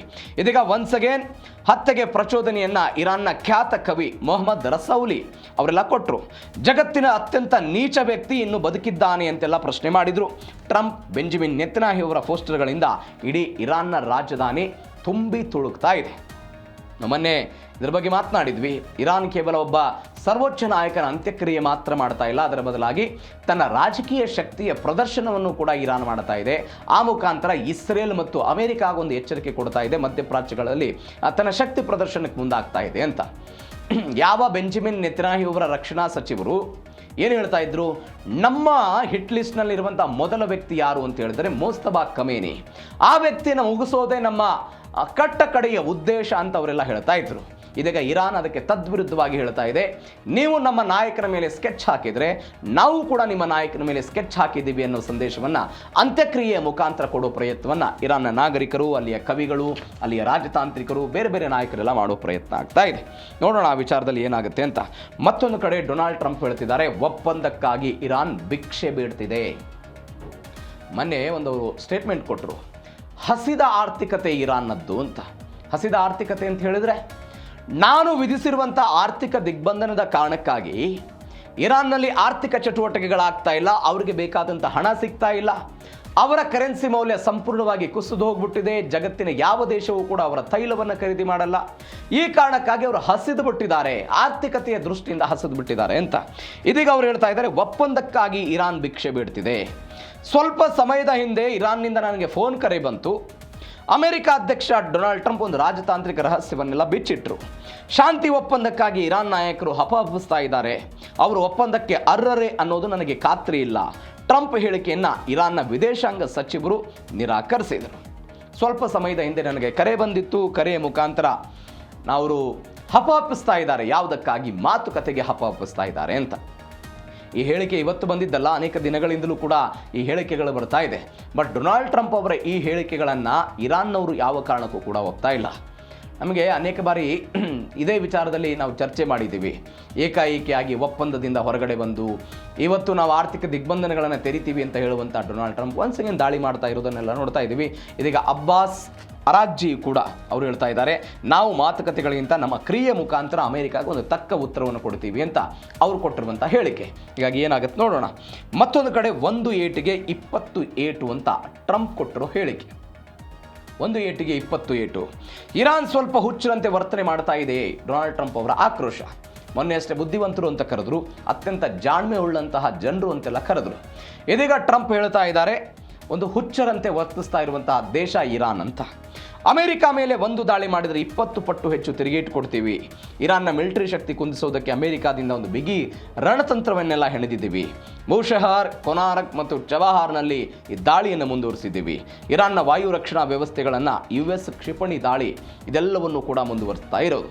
ಅಂದರೆ ಇರಾನ್ನ ವಿರುದ್ಧ ಅವರು ಪ್ರತೀಕಾರದ ಕಾರಣಕ್ಕಾಗಿ ನೋಡಿ 3 ಹಡಗುಗಳ ಮೇಲೆ ಹಿಂದೆ ಅವರೊಂದು ಆಲೋಚನೆಯ ಭಾಗವಾಗಿ ಈ ವಾಣಿಜ್ಯ ಹಡಗುಗಳ ಮೇಲೆ ದಾಳಿ ಆಗೋದನ್ನು ತಡಿಬೇಕು ಅಂತೇಳಿ ಒಂದು ಆಲೋಚನೆಯ ಭಾಗವಾಗಿ ಎಲ್ಲ ಬಂದಿದ್ರಲ್ಲ, ಇದೀಗ ಅದೇ ರೀತಿಯಲ್ಲಿ ಮಾಡ್ತಾ ಇದ್ದಾರೆ. ಈಗ ಅಮೆರಿಕಾದ ಮಾರ್ಕ್ ರೂಬಿಯೋ ಆಗಿರ್ಬೋದು, ವಿದೇಶಾಂಗ ಸಚಿವ ಅಲಿಯಾ, ವಿದೇಶಾಂಗ ಸಚಿವರು, ಉಪಾಧ್ಯಕ್ಷರು JD ವ್ಯಾನ್ಸ್ ಅವರೆಲ್ಲ ಏನು ಹೇಳ್ತಾ ಇದ್ದಾರೆ, ಇದು ಕೇವಲ ಪ್ರತೀಕಾರದ ಕ್ರಮ ಅಂತಲ್ಲ, ಒಂದು ಶಿಕ್ಷೆ ಇದು ಇರಾನ್ಗೆ. ಯಾಕಂದರೆ ಮೋಸ ಮಾಡ್ತಾ ಇದೆ ಅಂತ. ಮೋಸ ಅನ್ನೋದಕ್ಕೆ ಅಮೆರಿಕಾದವರು ಕೊಡ್ತಾ ಇರುವಂತಹ ಎಕ್ಸಾಂಪಲ್ಲು 2-3 ಎಕ್ಸಾಂಪಲ್ ಕೊಡ್ತಾರೆ ಅವರು. ಒಂದು, ನಮ್ಮ ಜೊತೆಗೆ ಒಪ್ಪಂದ ಮಾಡಿಕೊಂಡ್ರು, ಒಪ್ಪಂದದ ಭಾಗವಾಗಿ ಪರಮಾಣುವನ್ನು ತಯಾರು ಮಾಡಲ್ಲ ಅಂತ ಹೇಳಿದರು.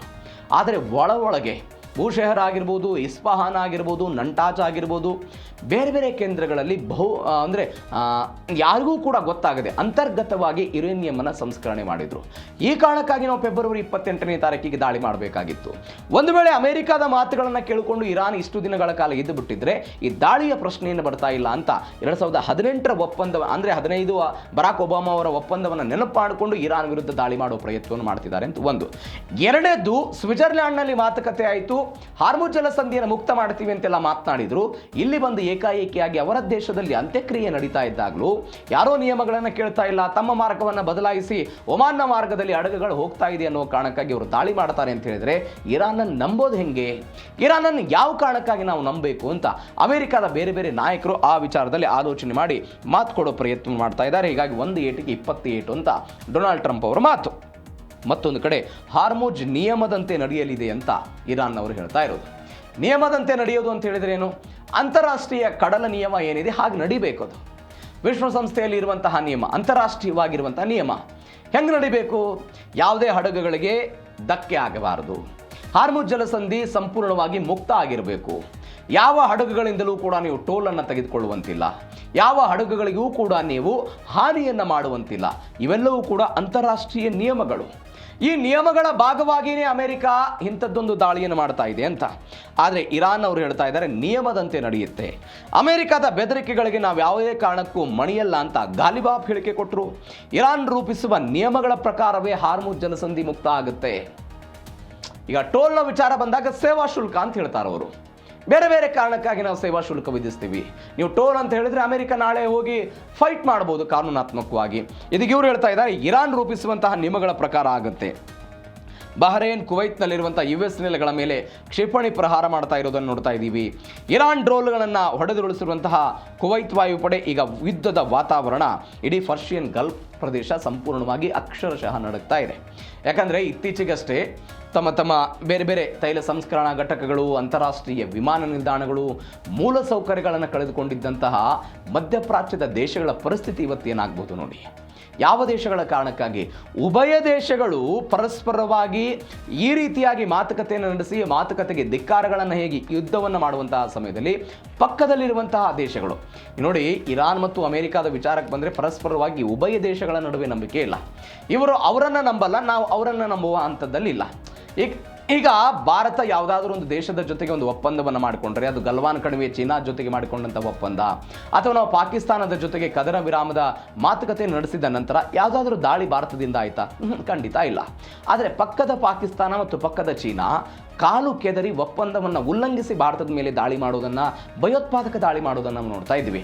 ಅದೇ ರೀತಿಯಾಗಿ ಮಧ್ಯಪ್ರಾಚ್ಯದ ಕಥೆಯೂ ಕೂಡ ಹಾಗೆ ಆಗ್ತಾ ಇದೆ. ಅಲ್ಲಿ ಉಭಯ ದೇಶಗಳ ನಡುವೆ ಯಾವುದೇ ನಂಬಿಕೆ ಬರ್ತಾ ಇಲ್ಲ. ಬಟ್ ಭಾರತವನ್ನು ನಂಬುವಂತಹ ದೇಶಗಳು ಜಗತ್ತಿನಲ್ಲಿ ಬೇರೆ ಬೇರೆ ರೀತಿಯಾಗಿದೆ. ಇದು ಮಧ್ಯಪ್ರಾಚ್ಯದ ಕತೆ. ಒಂದು ಕಡೆ ಅಮೆರಿಕ ಮತ್ತು ಇರಾನ್ ನಡುವೆ ಇಂಥದ್ದೊಂದು ಜಟಾಪಟಿಯಾಗಿ ಜಾಗತಿಕವಾಗಿ ತೈಲದ ಅಭಾವ ಸೃಷ್ಟಿಯಾಗಿ ತೈಲದ ವಿಚಾರದಲ್ಲಿ ಜಟಾಪಟಿಗಳು ನಡೀತಾ ಇದ್ರೆ, ಭಾರತ ಮಾತ್ರ ತೈಲದ ವಿಚಾರದಲ್ಲಿ ತನ್ನ ಸ್ವಾವಲಂಬನೆಯನ್ನು ಭದ್ರಪಡಿಸಿಕೊಳ್ಳುವುದಕ್ಕೆ ಒಂದು ಪ್ರಯತ್ನವನ್ನು ಮಾಡ್ತಾ ಇದೆ. ನಿನ್ನೆ ಅಷ್ಟೇ ಇಂಡೋನೇಷ್ಯಾ ಪ್ರವಾಸದಲ್ಲಿದ್ದಂತಹ ಪ್ರಧಾನಿ ನರೇಂದ್ರ ಮೋದಿ ಇಂಡೋನೇಷ್ಯಾದ ಜೊತೆಗೆ ಒಂದು 14 ಒಪ್ಪಂದಗಳನ್ನೆಲ್ಲ ಮಾಡಿಕೊಂಡ್ರು. 14 ಅಂಶಗಳ ಒಪ್ಪಂದಕ್ಕೆ ಸಹಿ ಹಾಕಿದ್ರು.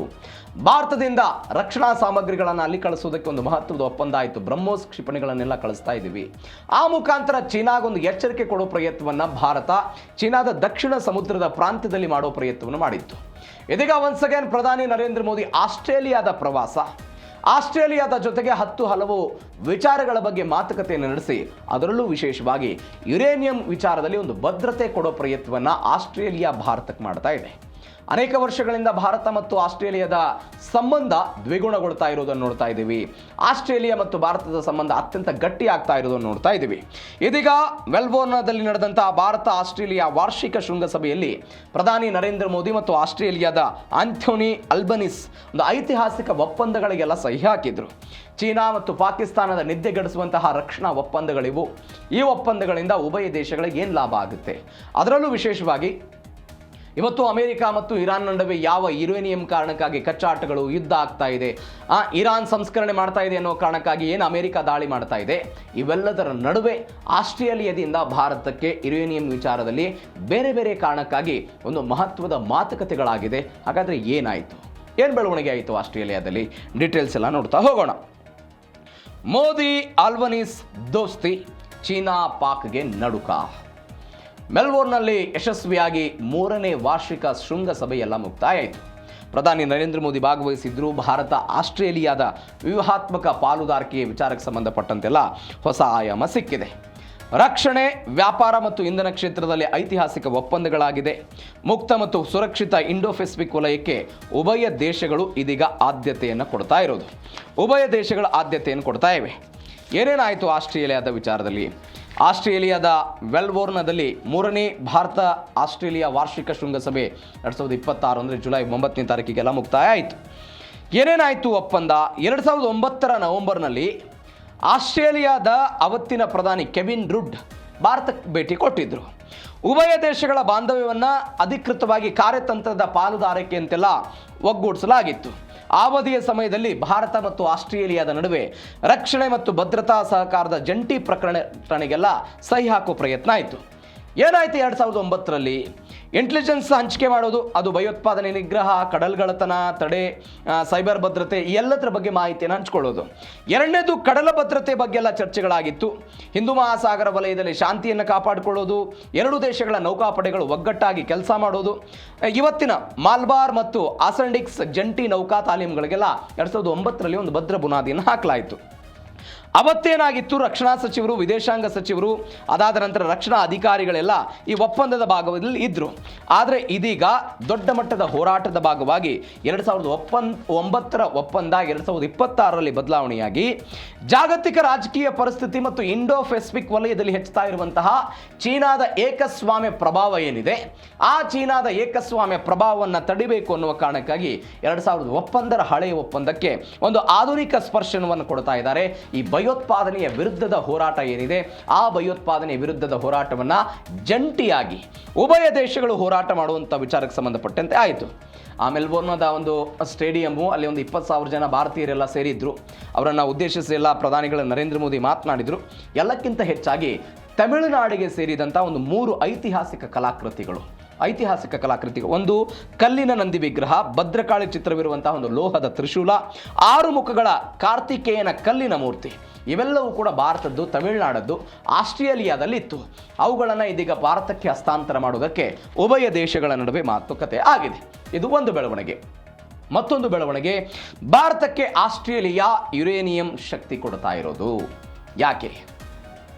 ಭಾರತದ ಶುದ್ಧ ಇಂಧನ ಗುರಿಗೆ ಆಸ್ಟ್ರೇಲಿಯಾದಿಂದ ಒಂದು ಬಿಗ್ ಸಪೋರ್ಟ್ ಸಿಗ್ತಾ ಇದೆ. ಅತಿ ಹೆಚ್ಚು ಉತ್ಪಾದನೆ ಆಗುವಂತಹ ಯುರೇನಿಯಂ ಆಸ್ಟ್ರೇಲಿಯಾದಲ್ಲಿ. ಇದೀಗ ಆಸ್ಟ್ರೇಲಿಯಾ ನಮಗೆ ಸಹಾಯ ಮಾಡೋ ಪ್ರಯತ್ನವನ್ನು ಮಾಡ್ತಾ ಇದೆ.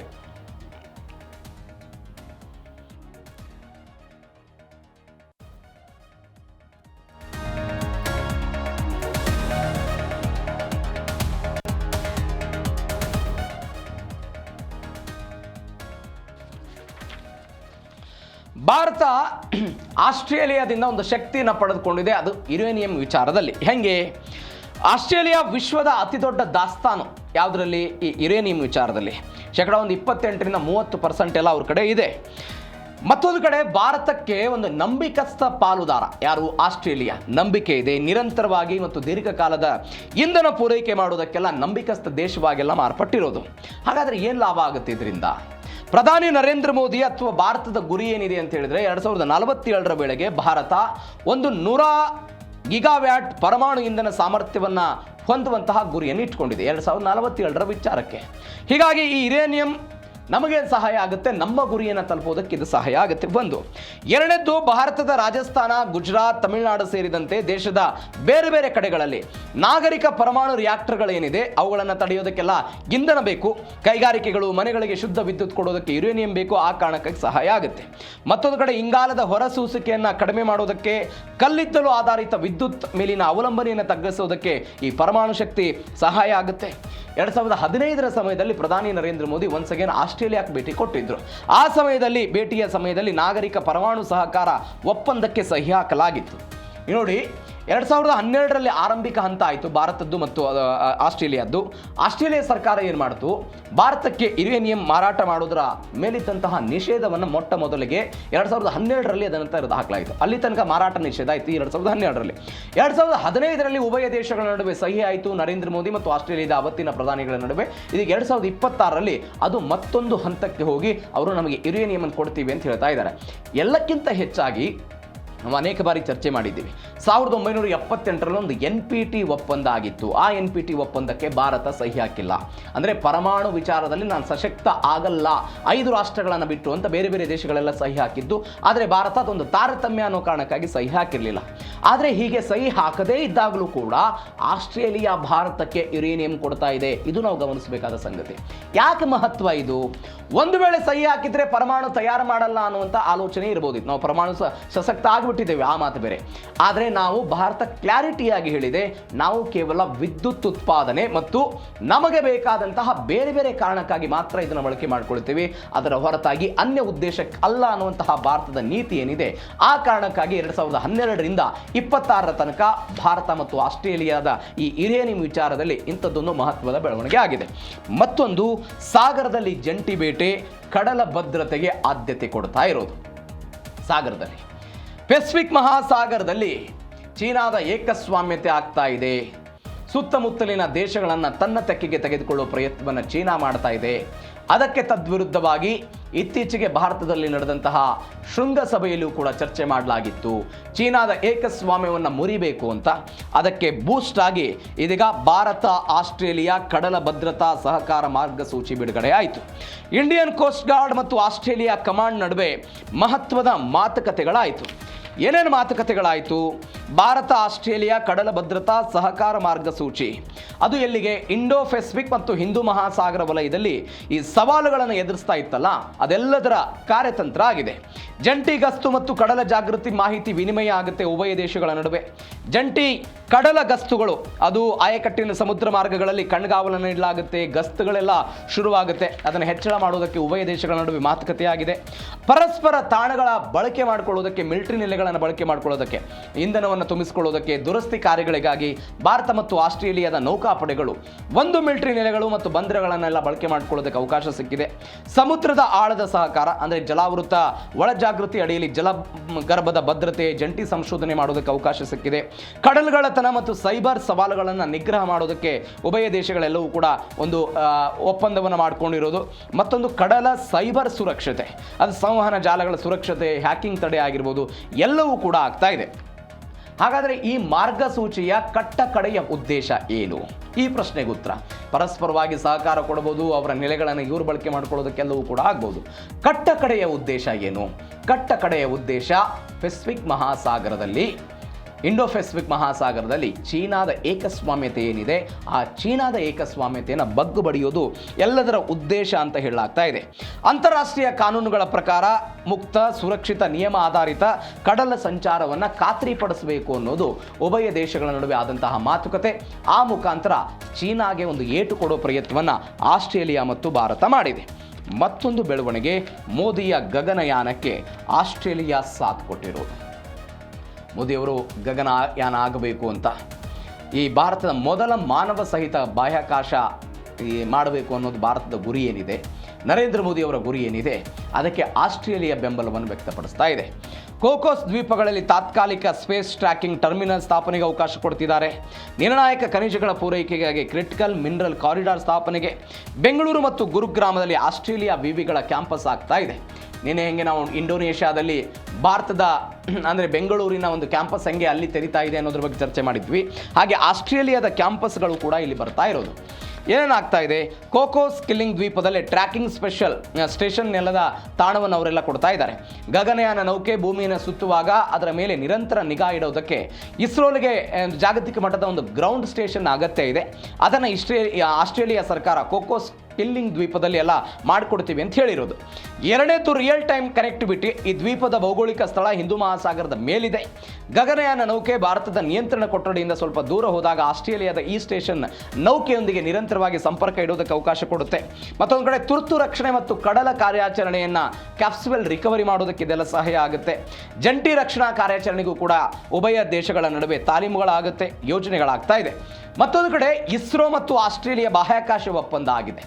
ASA ಒಪ್ಪಂದ ಅಂತ ಕರೀತಾರೆ ಅದನ್ನು. ಏನದು? ಭಾರತದ ಇಸ್ರೋ ಮತ್ತು ಆಸ್ಟ್ರೇಲಿಯನ್ನ ಸ್ಪೇಸ್ ಏಜೆನ್ಸಿ ನಡುವೆ ಬಾಹ್ಯಾಕಾಶ ಸಹಕಾರಕ್ಕಾಗಿ ಒಂದು ವಿಶೇಷ ಒಪ್ಪಂದ ಆಯಿತು. ಭವಿಷ್ಯದ ಮಿಷನ್ಗಳ ಬಗ್ಗೆ ಎಲ್ಲ ಆಗ್ತಾ ಇದೆ. ಎಲ್ಲಕ್ಕಿಂತ ಹೆಚ್ಚಾಗಿ ಬೆಂಗಳೂರಿಗೆ ಒಂದು ಕ್ಯಾಂಪಸ್ ಬರ್ತಾ ಇರೋದು. ಆಸ್ಟ್ರೇಲಿಯನ್ನ 2 ವಿಶ್ವವಿದ್ಯಾಲಯಗಳು ಬರ್ತಾ ಇದೆ. ಫ್ಲಿಂಡರ್ಸ್ ವಿಶ್ವವಿದ್ಯಾಲಯ ಅಂತದ್ದು ವಿವಿಗೆ ಬೆಂಗಳೂರಿನ ಕ್ಯಾಂಪಸ್ ಸ್ಥಾಪನೆ ಮಾಡೋದಕ್ಕೆ ಧನ ಸಹಾಯ ಆಗೋಗ ಅಂದರೆ UGC ಅಧಿಕೃತವಾಗಿ ಉದ್ದೇಶ ಪತ್ರವನ್ನೆಲ್ಲ ಕೊಡೋದಕ್ಕೆ ಶುರು ಮಾಡಿದೆ. 2027ರ ಆರಂಭದಲ್ಲಿ ಎಲ್ಲ ಶುರುವಾಗುತ್ತೆ ಅನ್ನುವಂಥ ಸುದ್ದಿಗಳು ಬರ್ತಾ ಇದೆ. ಬಿಸ್ನೆಸ್, ಕಂಪ್ಯೂಟರ್ ಸೈನ್ಸ್, IT ಮತ್ತು MBA ಕೋರ್ಸ್ಗಳನ್ನು ಬೆಂಗಳೂರಲ್ಲಿ ಶುರು ಮಾಡೋದಕ್ಕೆ ಆಲೋಚನೆ ಮಾಡಿದ್ದಾರೆ. ಮತ್ತೊಂದು ಕಡೆ ಗುರುಗ್ರಾಮ್ ಕ್ಯಾಂಪಸ್ ದೆಹಲಿಯಲ್ಲಿ NCR ವಲಯದ ಪ್ರಮುಖ ಉದ್ಯಮ ಹಬ್ಬ ಆಗಿರುವಂಥ ಗುರುಗ್ರಾಮದಲ್ಲಿ ಆಸ್ಟ್ರೇಲಿಯಾದ ಮತ್ತೊಂದು ವಿಶ್ವವಿದ್ಯಾಲಯ ತಲೆ ಎತ್ತುತ್ತೆ. ಅದು ವಿಕ್ಟೋರಿಯಾ ವಿಶ್ವವಿದ್ಯಾಲಯ. ಮೆಲ್ಬೋರ್ನ್ನ ಶೃಂಗಸಭೆಯಲ್ಲಿ ವಿಕ್ಟೋರಿಯಾ ವಿವಿಗೆ ಗುರುಗ್ರಾಮದಲ್ಲಿ ಕ್ಯಾಂಪಸ್ ತೆರೆಯೋದಕ್ಕೆ ಒಂದು ಅಧಿಕೃತವಾದಂಥ ಅನುಮೋದನಾ ಪತ್ರವನ್ನು ಕೊಡಲಾಗಿದೆ. ಅಂದರೆ ನಾನು ನಿನ್ನೆ ಇದ್ರ ಬಗ್ಗೆ ಚರ್ಚೆ ಮಾಡಿದ್ವಿ. ಪ್ರಧಾನಿ ನರೇಂದ್ರ ಮೋದಿಯವರ NEP ಉದ್ದೇಶ ನ್ಯಾಷನಲ್ ಎಜುಕೇಷನ್ ಪಾಲಿಸಿಯ ಮುಖಾಂತರ ಭಾರತದ ಕ್ಯಾಂಪಸ್ಗಳು ಬೇರೆ ಬೇರೆ ದೇಶಗಳಿಗೆ ಹೋಗಬೇಕು, ಬೇರೆ ಬೇರೆ ದೇಶದ ಕ್ಯಾಂಪಸ್ಗಳು ನಮ್ಮ ದೇಶಕ್ಕೆ ಬಂದು ತಮ್ಮ ಕ್ಯಾಂಪಸ್ಗಳನ್ನು ತೆರೆಯಬೇಕು, ಆ ಮುಖಾಂತರ ಜ್ಞಾನ ವಿನಿಮಯ ಆಗಬೇಕು ಅನ್ನುವಂತಹ ಆಲೋಚನೆಯ ಭಾಗ ಪ್ರಧಾನಿ ನರೇಂದ್ರ ಮೋದಿ ಅವರದ್ದೇನಿತ್ತು. ಆ ಮುಖಾಂತರ ಭಾಗವಾಗಿ ಇದೀಗ ವಿದೇಶದ ವಿವಿಗಳ ಕ್ಯಾಂಪಸ್ಗಳು ಇಲ್ಲಿ ತಲೆ ಎತ್ತುತ್ತಾ ಇರೋದು. ಭಾರತದ ವಿವಿಗಳ ಕ್ಯಾಂಪಸ್ಗಳು ಬೇರೆ ದೇಶದಲ್ಲಿ ತಲೆ ಎತ್ತುತ್ತಾ ಇದೆ. ಇದು ಒಂದು ಭಾಗ. ಕೊನೆಯ ಭಾಗ ಆಸ್ಟ್ರೇಲಿಯಾ ವಿಚಾರಕ್ಕೆ ಸಂಬಂಧಪಟ್ಟಂತೆ ರಾಜತಾಂತ್ರಿಕತೆಯಲ್ಲಿ ಕ್ರಿಕೆಟ್ ಮಾದರಿಯನ್ನು ಪ್ರಧಾನಿ ನರೇಂದ್ರ ಮೋದಿ ಅವರು ಹೋಲಿಕೆ ಮಾಡಿದರು. ಹೆಂಗೆ? ಸಂಬಂಧಗಳನ್ನು ಕ್ರಿಕೆಟ್ ಪಂದ್ಯಕ್ಕೆಲ್ಲ ಹೋಲಿಕೆ ಮಾಡಿದರು. ಭಾರತ ಮತ್ತು ಆಸ್ಟ್ರೇಲಿಯಾ ಸಂಬಂಧವನ್ನು T20ಗೆ ಹೋಲಿಕೆ ಮಾಡಿದರು, ಟೆಸ್ಟಿಗೆ ಹೋಲಿಕೆ ಮಾಡಿದರು, ODIಗೂ ಕೂಡ ಹೋಲಿಕೆ ಮಾಡುವ ಪ್ರಯತ್ನವನ್ನು ಮಾಡಿದರು. ನಮ್ಮ ಕಾರ್ಯಸೂಚಿ ಏಕದಿನದಂತೆ ಸ್ಪಷ್ಟವಾಗಿದೆ, ನಿರ್ಧಾರ ಮಾತ್ರ T20 ಅಂತೆ ವೇಗದಲ್ಲಿರುತ್ತೆ. ನಮ್ಮ ನಿರ್ಧಾರ T20 ವೇಗದಲ್ಲಿ ಇರುತ್ತೆ. ಏಕದಿನದ ಕ್ರಿಕೆಟ್ ಮ್ಯಾಚ್ ಇರುತ್ತಲ್ಲ, ಆ ರೀತಿಯಾಗಿ ಉಭಯ ದೇಶಗಳ ಸಂಬಂಧ, ನಮ್ಮ ಕಾರ್ಯಸೂಚಿ, ಒಪ್ಪಂದಗಳೆಲ್ಲವೂ ಕೂಡ ಆಗಿದೆ. ಭಾರತ ಆಸ್ಟ್ರೇಲಿಯಾದ ದೋಸ್ತಿ ಟೆಸ್ಟ್ ಪಂದ್ಯದಷ್ಟೇ ಸುದೀರ್ಘ. ಉಭಯ ದೇಶಗಳ ಈ ಸಂಬಂಧಗಳೇನಿದೆ, ಅದು ರಾಜತಾಂತ್ರಿಕ ಸಂಬಂಧ ಆಗಿರ್ಬೋದು, ವ್ಯಾವಹಾರಿಕ ಸಂಬಂಧ ಆಗಿರ್ಬೋದು, ಐತಿಹಾಸಿಕ ಸಂಬಂಧ ಎಲ್ಲವೂ ಕೂಡ ಟೆಸ್ಟ್ ಮ್ಯಾಚ್ನಂತೆ ಒಂದು ಸುದೀರ್ಘವಾಗಿ ಎಲ್ಲಿಯೂ ಕೂಡ ಬೇರ್ಪಟ್ಟಿಲ್ಲ, ಬೇರೆ ಬೇರೆ ಕಾರಣಕ್ಕಾಗಿ ಬೇರ್ಪಟ್ಟಿಲ್ಲ. ಹೀಗಾಗಿ ಅದೊಂದು ಮಾತು ಹೇಳಿದರು. ಮೆಲ್ಬೋರ್ನ್ನಲ್ಲಿ ಒಂದೇ ಮಾತ್ರ ಮೊಳಗ್ತು, ಮಾ ತುಜೆ ಸಲಾಂ ಎನ್ನುವಂಥ ಹಾಡು ಕೂಡ ಅಲ್ಲೆಲ್ಲ ಮೊಳಗ್ತು. ಭಾರತೀಯ ಮೂಲದ ಜನರ ಅದ್ದೂರಿ ಸ್ವಾಗತಕ್ಕೆ ಪ್ರಧಾನಿ ನರೇಂದ್ರ ಮೋದಿ ಎಲ್ಲ ಮಾರು ಹೋದರು. ಒಂದು 20,000 ಜನ ಅಲ್ಲೆಲ್ಲ ಸೇರಿದ್ರಂತೆ ಭಾರತೀಯ ಮೂಲದವರು. ಅವರನ್ನು ಉದ್ದೇಶಿಸಿ ಪ್ರಧಾನಿ ನರೇಂದ್ರ ಮೋದಿ ಮಾತನಾಡಿದರು. ಅದೇ ಸಂದರ್ಭದಲ್ಲಿ ಆಸ್ಟ್ರೇಲಿಯಾಕ್ಕೆ ಬಂದರೆ ಕ್ರಿಕೆಟನ್ನು ಮರೆಯೋದು ಹೆಂಗೆ ಅಂತಲೂ ಕೂಡ ಒಂದು ಚಟಾಕಿ ಹಾರಿಸಿದ್ರಂತೆ ಪ್ರಧಾನಿಗಳಲ್ಲಿ. ಆಸ್ಟ್ರೇಲಿಯಾದ ನೆಲಕ್ಕೆ ಬಂದು ಮೆಲ್ಬೋರ್ನದಲ್ಲೆಲ್ಲ ನಿಂತ್ಕೊಂಡು ಕ್ರಿಕೆಟನ್ನು ಮರೆಯೋದು ಹೆಂಗೆ? ಹೀಗಾಗಿನೇ ಈ ಭಾರತದ ಮತ್ತು ಆಸ್ಟ್ರೇಲಿಯಾದ ಈ ಸಂಬಂಧ, ಅವುಗಳ ನಡುವೆ ಇರುವಂತಹ ಗಟ್ಟಿ ಬಾಂಧವ್ಯ ಇವೆಲ್ಲವನ್ನು ಕೂಡ ಕ್ರಿಕೆಟ್ಗೆ ಹೋಲಿಸಿದ್ರು. ಅದರಲ್ಲೂ ಕೂಡ T20, ODI ಮತ್ತು ಟೆಸ್ಟ್ ಪಂದ್ಯಗಳಿಗೆಲ್ಲವೂ ಕೂಡ ಹೋಲಿಕೆ ಮಾಡೋ ಪ್ರಯತ್ನವನ್ನು ಮಾಡಿದ್ದಾರೆ. ಅಕ್ಷರಶಃ ಎಲ್ಲಿ ಹೋದರೂ ಪ್ರಧಾನಿ ನರೇಂದ್ರ ಮೋದಿಗೆ ಭಾರತೀಯ ಮೂಲದವರು ಎಲ್ಲ ಸ್ವಾಗತ ಮಾಡೋದನ್ನು ನಾವೆಲ್ಲ ನೋಡ್ತಾ ಇದ್ವಿ. ಅದೇ ರೀತಿಯಾದಂಥ ಭವ್ಯ ಸ್ವಾಗತ ಪ್ರಧಾನಿ ನರೇಂದ್ರ ಮೋದಿ ಅವರು ಸಿಕ್ತು. ಹೀಗಾಗಿ ಮಾರು ಹೋದರು. ಈ FIFA ವರ್ಲ್ಡ್ ಕಪ್ ನಡೀತಾ ಇದೆ. ಅನೇಕ ಜನ ಮಿಂಚ್ತಾ ಇದ್ದಾರೆ, ಅನೇಕ ಜನ ಸೋಲು ಅನುಭವಿಸ್ತಾ ಇದ್ದಾರೆ. ಇವೆಲ್ಲದರ ನಡುವೆ ಒಬ್ಬ ವ್ಯಕ್ತಿ ರೊನಾಲ್ಡೋ. ಈ ರೊನಾಲ್ಡೋ ಎನ್ನುವಂತಹ ಒಬ್ಬ ವ್ಯಕ್ತಿ ಹಸಿದ ಹೊಟ್ಟೆ, ಹರಿದ ಬಟ್ಟೆ, ಕುಡಿದು ತೇಲುವಂತಹ ತಂದೆ, ಅತ್ಯಂತ ಬಡತನ ಇರುವಂತಹ ಕುಟುಂಬ. ಇವೆಲ್ಲವನ್ನ ಮೆಟ್ಟಿ ನಿಂತು ಇವತ್ತು ಜಗದ್ವಿಖ್ಯಾತಿಯಾಗಿ ಬೆಳೆದು ನಿಂತಿರುವಂತಹ ವ್ಯಕ್ತಿ. ಇಡೀ ಜಗತ್ತನ್ನು ಫುಟ್ಬಾಲ್ ಆಳುತ್ತೆ ಅಂತ ನಾವೆಲ್ಲ ಹೇಳ್ತೀವಿ. ಜಗತ್ತಿನ ಬಹುತೇಕ ದೇಶಗಳು ಫುಟ್ಬಾಲನ್ನು ಒಪ್ಪಿಕೊಳ್ತವೆ, ಆಟ ಆಡ್ತಾರೆ. ಫುಟ್ಬಾಲನ್ನು ಗೆದ್ದಾಗ ಸಿಗುವಂತಹ ಬಹುಮಾನದ ಮೊತ್ತವೂ ಕೂಡ ಅಷ್ಟೇ ಇರುತ್ತೆ ಅಂತ. ಅಂತಹ ಆಟದಲ್ಲಿ ಮಿಂಚಿರುವಂತಹ ವ್ಯಕ್ತಿ ಯಾರು ಅಂತ ಹೇಳಿದ್ರೆ ಇದೇ ರೊನಾಲ್ಡೋ. ಒಂದು ಫುಟ್ಬಾಲ್ ಸಾಮ್ರಾಜ್ಯಕ್ಕೆ ಬಾದ್ಶಾ ಆದಂತಹ ವ್ಯಕ್ತಿ ಈತ. ಈ ವ್ಯಕ್ತಿ ಇದೀಗ ಹೀಗೆ ಆಗ್ತಾನೆ ಅಂತ ಯಾರೂ ಕೂಡ ಊಹೆ ಮಾಡಿರಲಿಲ್ಲ. ಈ ಊಹೆಗೆ ವಿರುದ್ಧವಾಗಿ ಕೂಡ ಈ ವ್ಯಕ್ತಿ ಇವತ್ತು ಬೆಳೆದು ನಿಂತಿರೋದು. ವಿಧಿಯ ಹಣೆಬರ ತನ್ನ ಬೂಟು ಕಾಲಿನಿಂದ ಒದ್ದ ಈ ಮಹಾ ಹಠಮಾರಿ ಕೇವಲ ಒಬ್ಬ ಆಟಗಾರನಲ್ಲ, ಅದರ ಬದಲಾಗಿ ಸೋತು ಸುಣ್ಣವಾಗಿರುವಂತಹ ಕೋಟ್ಯಾಂತರ ಜೀವಗಳಿಗೆ ಒಂದು ಆಸರೆಯಾಗಿ ನಿಲ್ಲಬಲ್ಲಂತಹ, ಸ್ಫೂರ್ತಿ ತುಂಬಬಲ್ಲಂತಹ, ಗೆಲ್ಲೋದಕ್ಕೆ ಮೆಟ್ಟಿಲನ್ನು ಹತ್ತಿಸಬಲ್ಲಂತಹ ವ್ಯಕ್ತಿ ಅಂತ ಹೇಳ್ಬೋದು. ಹಾಗಾದರೆ ಈ ವ್ಯಕ್ತಿಗೆ ಜೀವನ ಕಥೆ ಹೆಂಗಿತ್ತು, ಏನು ಎತ್ತ? ಇದೀಗ 2026 ವಿಶ್ವಕಪ್ನಿಂದ ಕಣ್ಣೀರಿನ ವಿದಾಯದ ಮುಖಾಂತರ ಅವರು ಹೊರಗಡೆ ಬಂದರು. ಹಾಗಾದರೆ ಏನೇನಾಯಿತು ಡೀಟೇಲ್ಸ್ ನೋಡ್ತಾ ಹೋಗೋಣ. ವಿಶ್ವಕಪ್ಗೆ ರೊನಾಲ್ಡೋ ಕಣ್ಣೀರಿನ ವಿದಾಯ. 2026 ವಿಶ್ವಕಪ್ ಪ್ರೀ ಕ್ವಾರ್ಟರ್ ಫೈನಲ್ನಲ್ಲಿ ಸ್ಪೇನ್ ವಿರುದ್ಧ ಪೋರ್ಚುಗಲ್ಗೆ ಸೋಲಾಯಿತು. ಅಂತಾರಾಷ್ಟ್ರೀಯ ಫುಟ್ಬಾಲ್ ವೃತ್ತಿ ಜೀವನಕ್ಕೆ ರೊನಾಲ್ಡೋ ವಿದಾಯ ಹೇಳಿದರು. ಅಂದರೆ ಗೆದ್ದು ಹೊರಗಡೆ ಹೋಗ್ತಾರೆ ಎನ್ನುವಂಥ ನಿರೀಕ್ಷೆಗಳಿತ್ತು. ಆದರೆ ಸೋಲಿನ ಮುಖಾಂತರ ಇದೀಗ ಅವರು ವಿದಾಯವನ್ನು ಹೇಳಿರೋದು. 6 ವಿಶ್ವಕಪ್ಗಳಲ್ಲಿ ಆಡಿ ಗೋಲು ಗಳಿಸಿದ ವಿಶ್ವದ ಏಕೈಕ ಪುರುಷ ಆಟಗಾರ ಈತ. ಮೈದಾನದಲ್ಲಿ ಕಣ್ಣೀರು ಹಾಕಿದ ತಕ್ಷಣವೇ ಅಲ್ಲಿಂದ ಹೊರಹೋದರು. ಅಲ್ ನಾರ್ಸ್ ಕ್ಲಬ್ ಪರವಾಗಿ ಆಟವನ್ನು 41 ವರ್ಷದ ಈ ಸ್ಟಾರ್ ವ್ಯಕ್ತಿ ಮುಂದುವರಿಸ್ತಾರೆ. ಅಂದರೆ ಪ್ರೀ ಕ್ವಾರ್ಟರ್ ಫೈನಲ್ ಪಂದ್ಯ ಇತ್ತು. ಸ್ಪೇನ್ ವಿರುದ್ಧ 1-0 ಗೋಲ್ನ ಅಂತರದಿಂದ ಪೋರ್ಚುಗಲ್ ಸೋಲನ್ನು ಅನುಭವಿಸಿತು. ಇದರೊಂದಿಗೆ ಕ್ರಿಸ್ಟಿಯಾನೋ ರೊನಾಲ್ಡೋ ವಿಶ್ವಕಪ್ ಮುಕುಟ ಧರಿಸುವಂತಹ ಸುದೀರ್ಘ ಕನಸೇನಿತ್ತು, ಆ ಕನಸು ಭಗ್ನಾಯಿತು. ಆ ಮುಖಾಂತರ ಸಹಜವಾಗಿ ಸೋತಾಗ ಕಣ್ಣೀರಿನ ಮುಖಾಂತರ ಅವರು ಹೊರಹೋದರು. 6 ಬೇರೆ ಬೇರೆ ವಿಶ್ವಕಪ್ಗಳಲ್ಲಿ ಆಡಿ ಗೋಲನ್ನು ಗಳಿಸಿದಂತಹ ವಿಶ್ವದ ಏಕೈಕ ಪುರುಷ ಆಟಗಾರ ಎನ್ನುವಂಥ ಐತಿಹಾಸಿಕ ದಾಖಲೆಯೂ ಕೂಡ ರೊನಾಲ್ಡೋ ಅವರಿಗಿದೆ. ಆದರೆ ತಮ್ಮ ವಿಶ್ವಕಪ್ ಜರ್ನಿಗೆ ಇದೀಗ ಅವರು ವಿದಾಯವನ್ನು ಘೋಷಣೆ ಮಾಡಿದರು. 41 ವರ್ಷ ಅಂದರೆ ಬಡತನದಲ್ಲಿ ಹುಟ್ಟಿ ಹರಿದ ಬಟ್ಟೆ ಹಾಕಿಕೊಂಡು ಒಂದು ಕಷ್ಟದಲ್ಲಿ ಬಂದಿದ್ದಂತಹ ವ್ಯಕ್ತಿ ಇವತ್ತು ಐತಿಹಾಸಿಕ ಸಾಧನೆ ಮಾಡಿ ವಿಶ್ವಕಪ್ನಿಂದ ಅಥವಾ ಈ ಫುಟ್ಬಾಲ್ ಟೂರ್ನಿಂದ ಹೊರಹೋದರು. ಫುಟ್ಬಾಲ್ ವೃತ್ತಿ ಜೀವನಕ್ಕೆ ವಿದಾಯ ಹೇಳಿದ್ದಾರೆ ಕ್ರಿಸ್ಟಿಯಾನೋ ರೊನಾಲ್ಡೋ. ಇದು ಒಂದು ಭಾಗ. ಮತ್ತೊಂದು ಕಡೆ ಬಡತನದ ಕತ್ತಲ ಕೋಣೆಯಿಂದ ಬಂದಂತಹ ಸಾಮ್ರಾಟ. ಆಮೇಲೆ ಅನೇಕ ಜನ ಒಂದು ಮಾತು ಹೇಳ್ತಾ ಇರ್ತಾರೆ, ಪ್ರತಿಭೆಗಳು ಎಲ್ಲಿ ಹುಟ್ಟುತ್ತೆ? ಅದು ಪ್ರತಿಭೆಗಳು ಹುಟ್ಟೋದು ಬಡತನದಲ್ಲಿ ಪ್ರತಿಭೆಗಳು ಅರಳುತ್ತೆ ಅಂತ. ಅದೇ ರೀತಿಯಾಗಿ ಈ ವ್ಯಕ್ತಿಯ ಕಥೆ ಕೂಡ ಇದೆ. ಪೋರ್ಚುಗಲ್ನ ಪುಟ್ಟ ದ್ವೀಪ ಮಡೈರಾದ ಒಂದು ಭೀಕರ ಬಡತನದ ನಡುವೆ ಈ ವ್ಯಕ್ತಿಯ ಜನನ ಆಗುತ್ತೆ. ಭೀಕರ ಬಡತನ ಇತ್ತು. ತೋಟಗಾರನಾಗಿದ್ದಂತಹ ತಂದೆ ವಿಪರೀತವಾಗಿ ಮದ್ಯ ಸೇವನೆ ಮಾಡ್ತಾ ಇದ್ರು. ಅವರ ತಾಯಿ ಪಾತ್ರೆ ತೊಳಿತಾ ಇದ್ದಂತಹ ಕೆಲಸವನ್ನು ಮಾಡ್ತಾ ಇದ್ರು. ಇಂತಹ ಒಂದು ಅತ್ಯಂತ ಬಡ ಸಣ್ಣ ಕುಟುಂಬದಲ್ಲಿ ಹುಟ್ಟಿದಂತಹ ರೊನಾಲ್ಡೋ ಇವತ್ತು ಅತ್ಯಂತ ಶ್ರೀಮಂತ ಅಥವಾ ಜಗತ್ತೇ ಒಪ್ಪುವಂತಹ ಫುಟ್ಬಾಲ್ನ ದಂತ ಕಥೆಯಾಗಿ ಮೆರೆದಂತಹ ದಿನಗಳಿತ್ತಲ್ಲ. ನಾವು ಕ್ರಿಕೆಟ್ ಬಂದರೆ ವೈಭವ್ ಸೂರ್ಯವಂಶಿ ಬಗ್ಗೆ ಎಲ್ಲ ಮಾತನಾಡ್ತಾ ಇರ್ತೀವಿ. ಅವರ ತಂದೆ ಎಷ್ಟು ಪರಿಪ್ರಮಾಣದಲ್ಲಿ ಕಷ್ಟಪಟ್ಟರು, ಆ ವ್ಯಕ್ತಿನ ಕ್ರಿಕೆಟರ್ ಆಗಿ ಮಾಡಬೇಕು ಅಂತ ಒಂದು ಬಿಹಾರದ ಒಂದು ಹಳ್ಳಿಯಿಂದ ತೆಗೆದುಕೊಂಡು ಬಂದು ಇವತ್ತು ಇಂಗ್ಲೆಂಡ್ನ ತನಕ ಹೋಗಿದ್ದರ ಬಗ್ಗೆ ಎಲ್ಲ ನಾವು ಮಾತನಾಡ್ತಾ ಇರ್ತೀವಿ. ಅದೇ ರೀತಿಯಾಗಿ ಫುಟ್ಬಾಲ್ ಇದ್ದಂಥ ಕಥೆಯಲ್ಲಿ ಕ್ರಿಸ್ಟಿಯಾನೋ ರೊನಾಲ್ಡೋ ಅವರದ್ದು ಕೂಡ ಒಂದು ರಿಮಾರ್ಕ್ ಇದೆ. ಹಸಿದ ಹೊಟ್ಟೆಯನ್ನು ಮರೆಸೋದಕ್ಕೆ ಚಿಂದಿ ಬಟ್ಟೆಯ ಚೆಂಡನ್ನು ಒದಿತಾ ಇದ್ದಂಥ ಹುಡುಗ.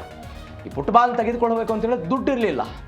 ಫುಟ್ಬಾಲ್ ಆಟ ಆಡಬೇಕಂತ ಹೇಳಿದ್ರೆ ದುಡ್ಡಿರಲಿಲ್ಲ. ದುಡ್ಡಿಲ್ಲದೆ ಇದ್ದಾಗ ಏನು ಮಾಡಬೇಕು?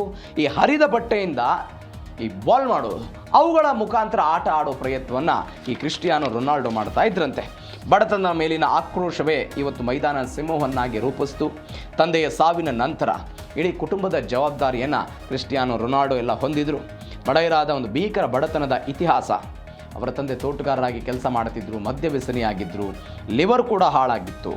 ತಾಯಿ ಬೇರೆಯವರ ಮನೆಗಳಲ್ಲಿ ಈ ಪಾತ್ರೆ ತೊಳೆಯುವ ಕೆಲಸ ಮಾಡ್ತಾ ಇದ್ರು. ಅವರೇ ಇಡೀ ಕುಟುಂಬವನ್ನು ಜವಾಬ್ದಾರಿಯನ್ನು ತೆಗೆದುಕೊಂಡ್ರು. ತಿನ್ನೋದಕ್ಕೆ ಊಟ ಇರಲಿಲ್ಲ, ತಿನ್ನೋದಕ್ಕೆ ಅನ್ನ ಇರಲಿಲ್ಲ. ಫುಟ್ಬಾಲ್ ಆಡ್ತೀನಿ ಅಂತ ಹೇಳಿದರೆ ಆಟ ಆಡೋದಕ್ಕೊಂದು ಬಾಲ್ನ ವ್ಯವಸ್ಥೆ ಇರಲಿಲ್ಲ. ಹೀಗಾಗಿ ಬಟ್ಟೆಗಳನ್ನು ಕಟ್ಟಿ ಅದನ್ನು ರೌಂಡ್ ಮಾಡಿ ಅದನ್ನೇ ಒಡೆಯುವ ಪ್ರಯತ್ನವನ್ನು ಈ ವ್ಯಕ್ತಿ ಮಾಡ್ತಾ ಇದ್ರು.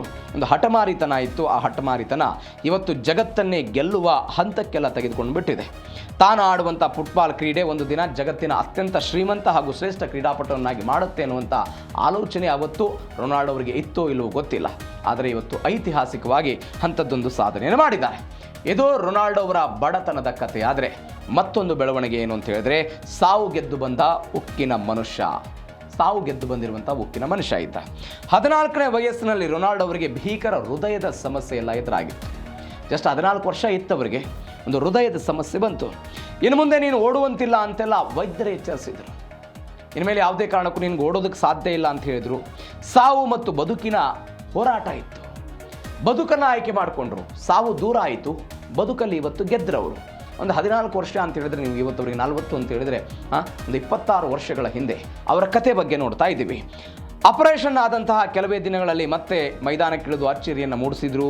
ವಿಧಿಯ ಹಣೆ ಬರವನ್ನೆಲ್ಲ ಇಚ್ಛಾಶಕ್ತಿಯಿಂದ ಬದಲಾಯಿಸಿದಂಥ ಹಠಮಾರಿ ವ್ಯಕ್ತಿ ಈತ.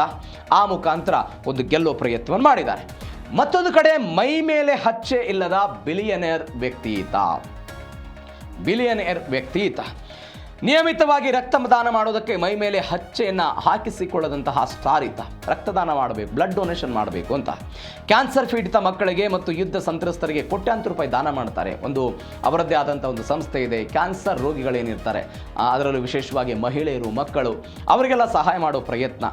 ತನ್ನ ಅಮೂಲ್ಯ ಪ್ರಶಸ್ತಿಗಳನ್ನು ಮಾರಿ ಅದರಿಂದ ಏನು ಹಣ ಬರುತ್ತೆ ಅದನ್ನೆಲ್ಲವನ್ನು ಬಡವರ ಕಲ್ಯಾಣಕ್ಕಾಗಿ ಬಳಕೆ ಮಾಡಿಕೊಳ್ಳುವಂಥ ಹೃದಯವಂತ.